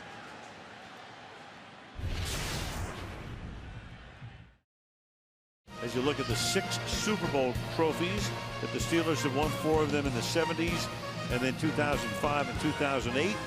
If the Ravens win, they will be in Foxborough. If Pittsburgh wins this game, then the winner of Cincinnati, Indianapolis tomorrow would go to Foxborough next Saturday on NBC. In the playoffs, Super Bowl winning quarterbacks in this postseason, and there they are, the magnificent half dozen. You know, it's interesting that Dean Pease, the defensive coordinator of the Baltimore Ravens, as we look at some of these great players, has played and coached against Ben Roethlisberger dating all the way back to when he was at Kent State and Ben was at Miami University in Ohio. So they know each other very well. So far, Pease getting the upper hand. Here's Harris starting this drive with a gain of 6 out to the 26-yard line. Dumerville makes the tackle. 8.5 to go in the 4th. You've got to say that Josh Harris has done his job here tonight, as has Joe Flacco. But the balance and the 3rd downs and the receiving ability of Le'Veon Bell, without question, has been missed. Yeah, that's been huge. Not being able to get it to the backside of the backfield. 2nd down and 4. Play fake, and then the pass is a little errant, intended for Heath Miller. Had to reach for it. So 3rd and 4 upcoming. Yeah, Heath Miller stopped on the play, and I think Ben thought he was going to keep going, and just a miscommunication between 2 guys who have been nearly perfect this year. 88 times, 88 passes without an interception, and he stops, and Ben thought he was going, and now they end up with a 3rd and medium. There's Le'Veon Bell, just hoping for a chance to maybe play next weekend. Look at all the guys on the outside. Look at this formation. 3 on each side. 3rd and 4. And Ben spun around, gets it away, and then it's tipped and almost picked at the 21-yard line and picked. Suggs comes up with it. It was a blitz that time. Darian Stewart came in.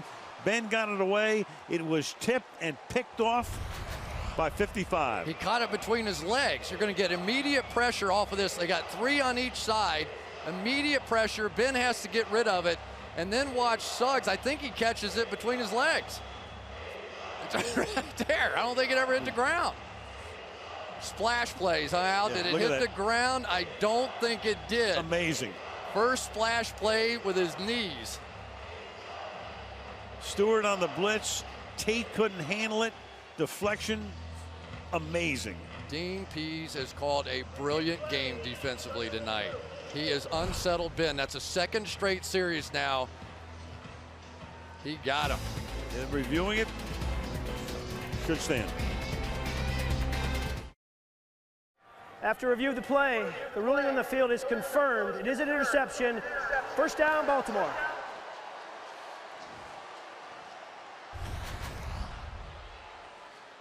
Pressure gets there. Tate can't hold on, and then Suggs does somehow, some way. He is magical in this series against Ben Roethlisberger. 16 postseason games, his first postseason interception. And now Flacco throwing off the fake. It is caught by Crockett Gilmore for the touchdown. So as was the case with Pittsburgh after their takeaway, one play later, the near touchdown to Brown, and then Baltimore comes back on its very first play to Gilmore for the score. I'm going to tell you what, Gary Kubiak has been unbelievable calling plays tonight. Totally unafraid. Everybody in the house was looking for a run play there. He comes right out the other way with the bootleg. When you have a really top-end pass rush team, move the pocket. Joe Flacco said that's the key. There he goes for the separator. Tucker for the 30th point of the night. It comes with 7:56 remaining in the fourth quarter, and the Baltimore Ravens lead Pittsburgh 30-15. This offense has not played well for the last few weeks, and tonight they've been much better. Roethlisberger will go to work from the 20. Give a passer rating over 100. Of course, you've had a pretty good day, all things considered. Joe Montana had 8 straight postseason games over 100. Troy Aikman with a handful. Jake Delhomme, part start. Joe Flacco with 4, and here's what he is tonight.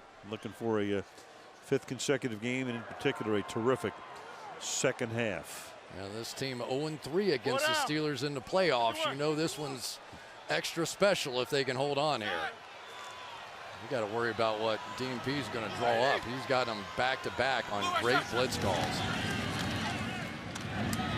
Over the middle, Brown. Brown is running to the sideline. Pushed out there by Melvin. There's a flag on the play.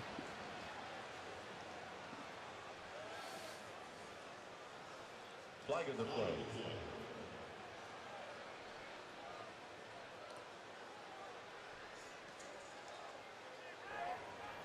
Personal foul, grabbing the face mask. Offense, number 84. Penalties half the distance to the goal line from the end of the run. Replay, first down. Well, that was Antonio Brown trying to work his way out of bounds and getting the mask. And there is Dean Pease, defensive coordinator, who's called a masterful game tonight. Yeah, knows a little something about New England as well. But he, on back-to-back plays now, got unblocked rushers that hit Ben Roethlisberger, that ended one drive and got a turnover on the next, and that turned this game around. From the 12. Ben has to dump it over the middle. Miller takes it out to the 18-yard line. Tackled there by 51 Darrell Smith. And the injured Steeler is Marcus Gilbert, the right tackle. Well, let's go back to those 2 blitzes that really has turned the game. First time come through, and because of the extra guy in here, Gilbert had to block down. That meant Dumerville got a free rush at him. Big hit there, and then here comes the one. 3 on each side, free rusher. Ben scrambles, tries to make a play, throws the big interception, and the game has changed.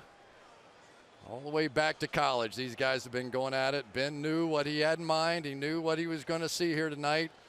A lot of exotic stuff, and so far tonight it's worked. And you know, you don't want to wear it out, but certainly Le'Veon Bell takes some of those plays like that, and maybe he catches that play, maybe he doesn't. But we've seen him turn them into 20 and 30-yard games repeatedly this year.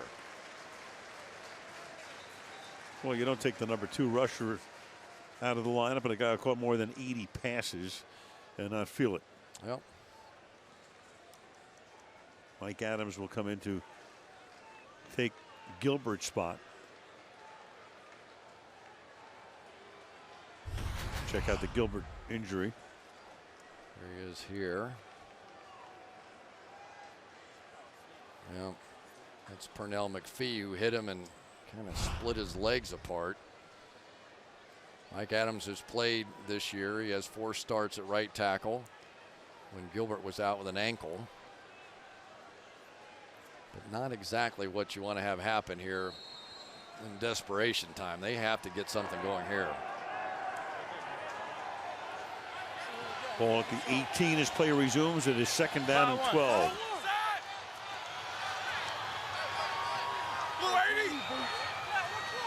And Doomerville lines up over Adams. Pass caught by Brown. Brown spins out to the 25-yard line. Mosley makes the tackle. 3rd down and 5. The Suggs have started to come in, but well, they got it. They couldn't get the ball snapped. Yeah, they had Elam trapped. No huddle. Now you've got flags. You got a free play coming up, and the pass caught out at the 40-yard line. So either way, they're going to get the first. Marcus Wheaton makes the catch out of the 40-yard line. So Ben got him to jump.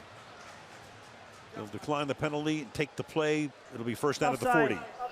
Defense, number 56. Penalties declined. Yards is up for a first down, Pittsburgh. This is the one area I thought they would really work on tonight. Anthony Levine, a converted safety out there playing slot corner. Hard count worked on that last one. You've got a guy, Rashawn Melvin, who was cut by the Buccaneers in week 2. Now he's sort of their guy at corner. They just have not been able to take advantage of these guys. And Ben guns one over the middle. Brown makes this catch. First down at the Baltimore 41-yard line. And he'll lead him up in the hurry up, gaining 19 yards. Clock ticks down to 6 minutes left in the 4th. So many teams go into that Tampa 2 defense, and there are some of those outside hook zones, those little bend-in routes that are open and open consistently. And that's what the Ravens are in right now on a 1st and 10. With Ben stepping up, taking off with it, and Roethlisberger to the 24-yard line. Not the prettiest runner in the world, but he got it done. Gain of 16. Anytime you have 4-man rushers, there are going to be gaps. Now, certain guys are a little prettier running with the football than Ben is, but he got it done, and they are flying down the field in a way they haven't tonight, just giving the ball to Ben and letting him work. At the 25, 5.5 to go.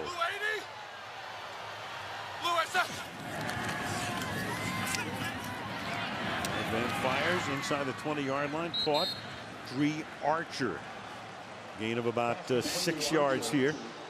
2nd down and 4. There are a lot of people that left this building. I don't think they were here when we were and saw that 6-touchdown performance when he was scoring quickly like he's going down the field right now. Under 5 minutes to go. Crowd frustrated with all the time they're taking to get the playoffs. 2nd and 4. And it's caught on the outside by Archer, and a flag is down. For the moment, Archer goes into the end zone, but a flag is down back at the 28-yard line. I think it's going to be on Kelvin Beachum. Holding. Offense, number 68. 10-yard penalty. Replay, 2nd down. Indeed. Guess who he's trying to block? All night long, it's been the Terrell Suggs show. Beachum, great quickness, great feet, but it is awfully tough to block this guy. At the tail end of that, you're going to reach around. Called by the line judge. Appeared to be yanked to the ground. Back to the 29-yard line now. And that makes it 2nd down and 14. Play clock at 1. And Ben jostled, contacted, and sacked.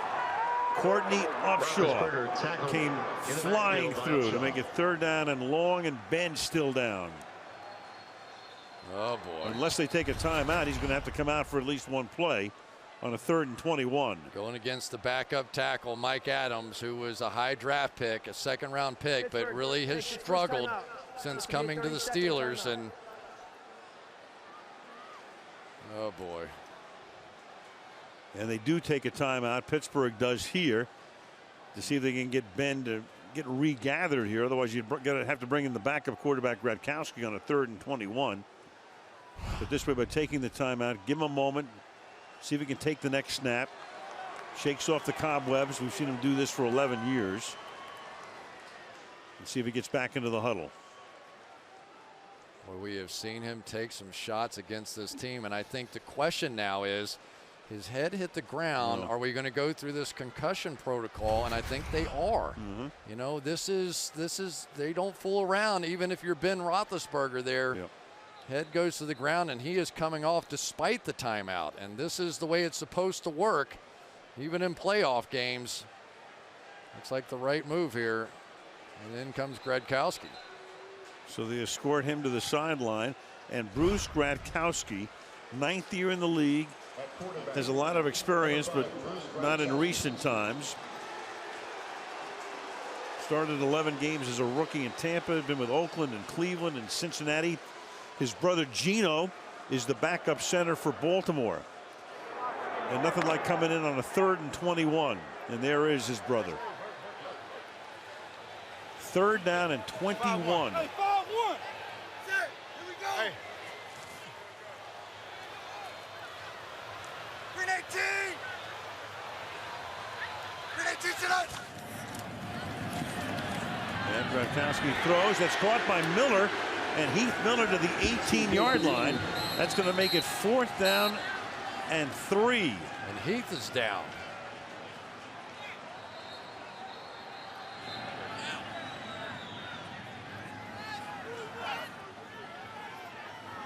I think the officials are saying he has to go off the field.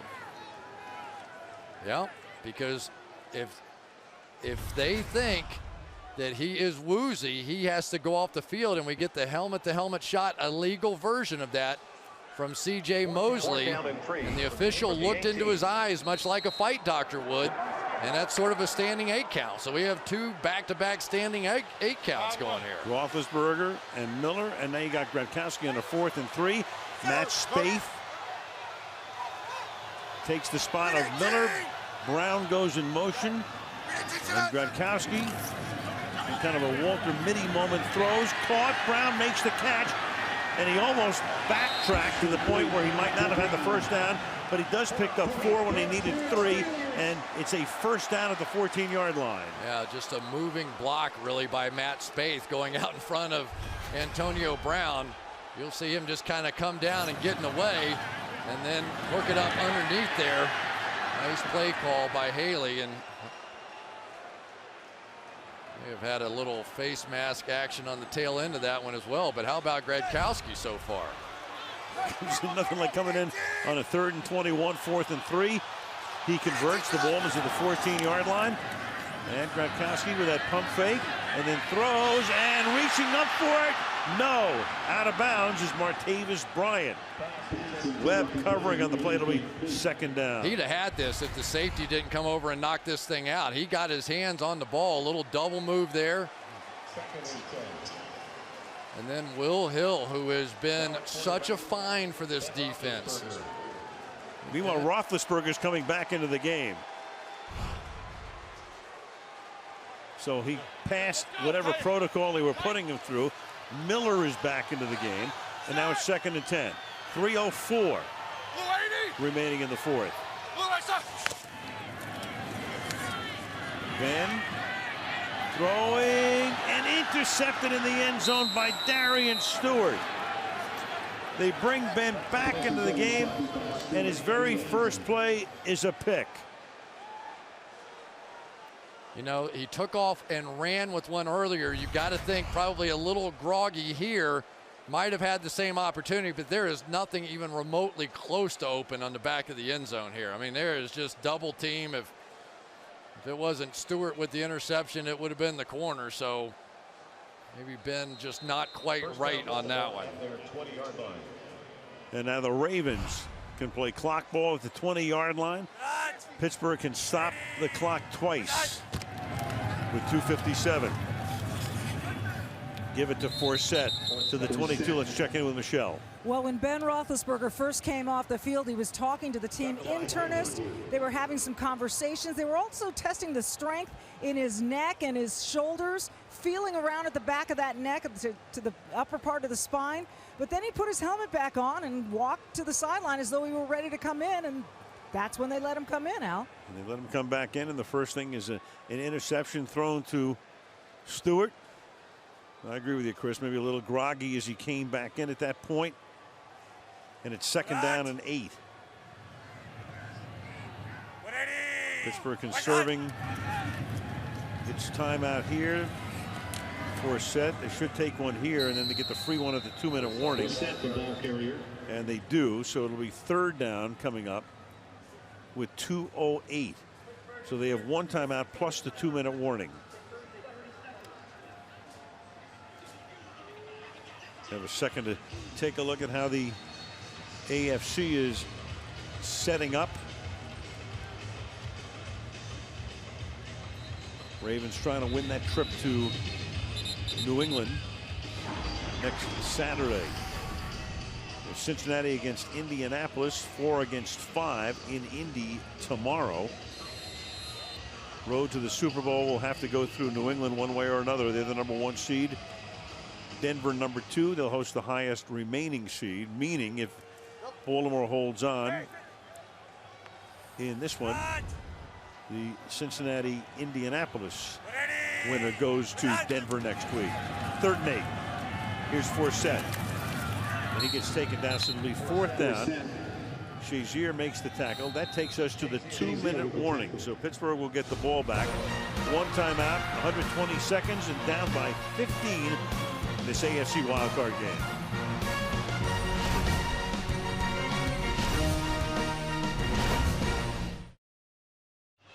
Sam Cook into punt. Something he's only had to do 1 time tonight. And it was a 49-yarder in the first half.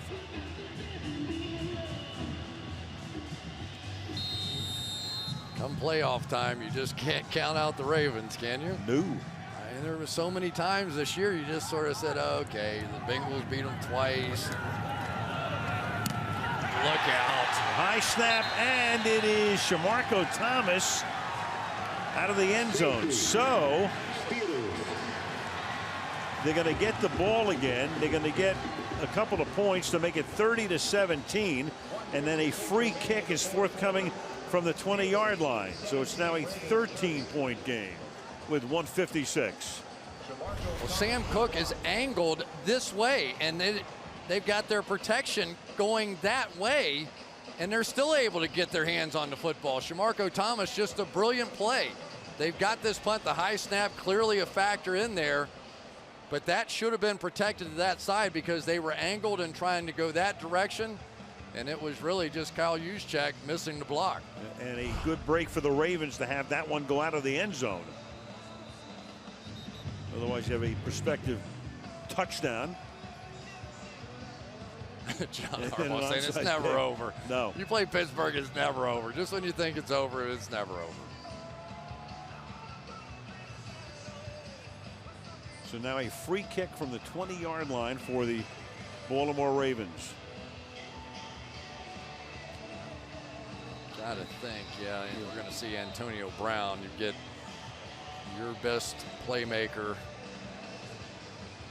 Yep, there he goes.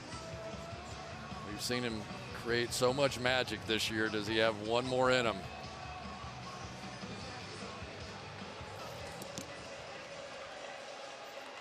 It's a guy who should be in the MVP conversation, even though a little difficult for a wideout to win it. They're going to do everything they can to pin him in one side or the other.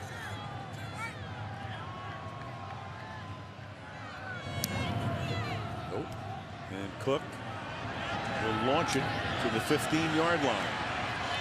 Brown coming to the near side, runs out of room. Out of bounds at the 31-yard line with 1:50 remaining. I tell you, the special teams of the Ravens are something that will factor into these playoffs as they continue on. We have seen this team do so many things well. Of course, Jacoby Jones gets all the attention, but punter, place kicker, they're all tough. Not quite as good as that guy, though. Coverage units. Suggs, his first career postseason interception tonight. And that's one that'll be on the Hall of Fame tape when he does eventually get enshrined in Canton. Splash play with catching a ball between his legs. From the 31, Roethlisberger launching one deep and then adjusting, coming back with a flag. Yeah, I think that's going to be offensive. Martavis Bryant trying to create some separation the other way on Rashaan Melvin. Boy, they like this Rashaan Melvin too, don't they? Yeah. Guy that wasn't even on the team until about Pass a month ago. Offense, number 10. He's with Tampa Bay and Miami before this season. Yeah, he's about 6'2" though, and he's come in and really made some plays for him. I don't know how much of a push that was, but there's Steve Spagnuolo, who has been coaching these guys up, and they have really done a job. It looked like it was just over. 7 different corners starting, 5 different safeties.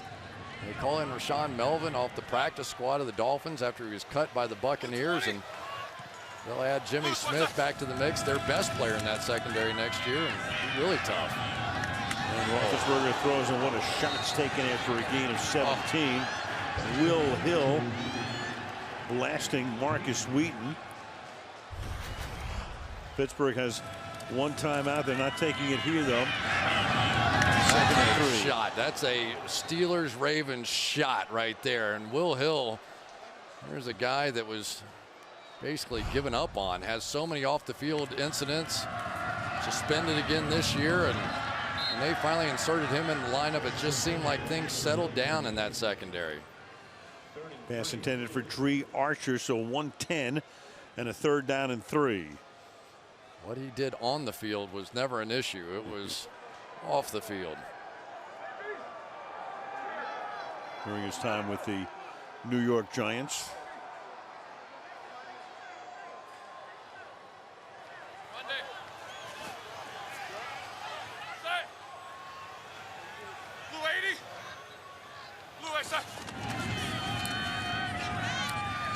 And Roethlisberger has that one batted. Haloti Ngata is there, so last gasp here on a 4th down and 3.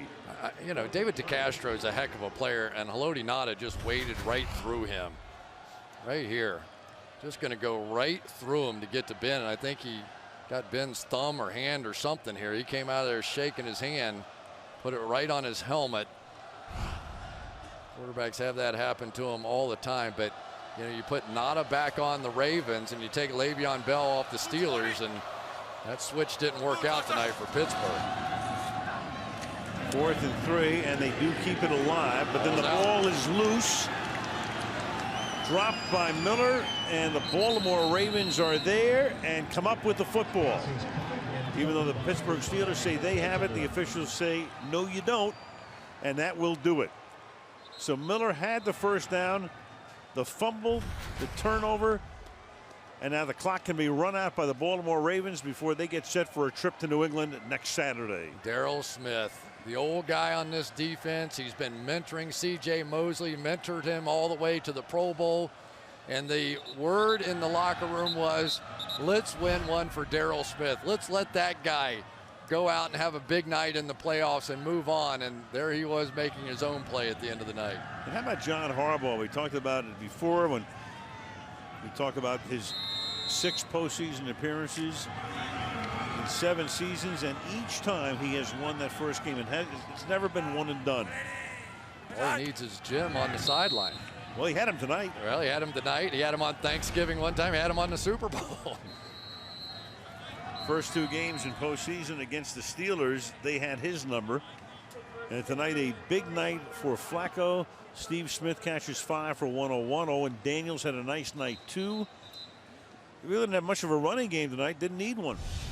I tell you, there's nothing better than being an opposing team in a silent stadium in a playoff game and watching people heading for the exits. Silent and empty. And for the Pittsburgh Steelers, who have been revamping the past couple of years. What about Troy Polamalu? What about Ike Taylor? What about James Harrison? They brought Brett Kiesel back this year. So it's a league and a team in transition. We're all day to day. You know that. No fluke there, though. Nope. Ravens put it to them tonight. And they did exactly what we talked about early on. Had to hit Ben Roethlisberger all night. They did it. 3 takeaways on the last 3 Pittsburgh possessions by the Baltimore Ravens, including that one by Terrell Suggs.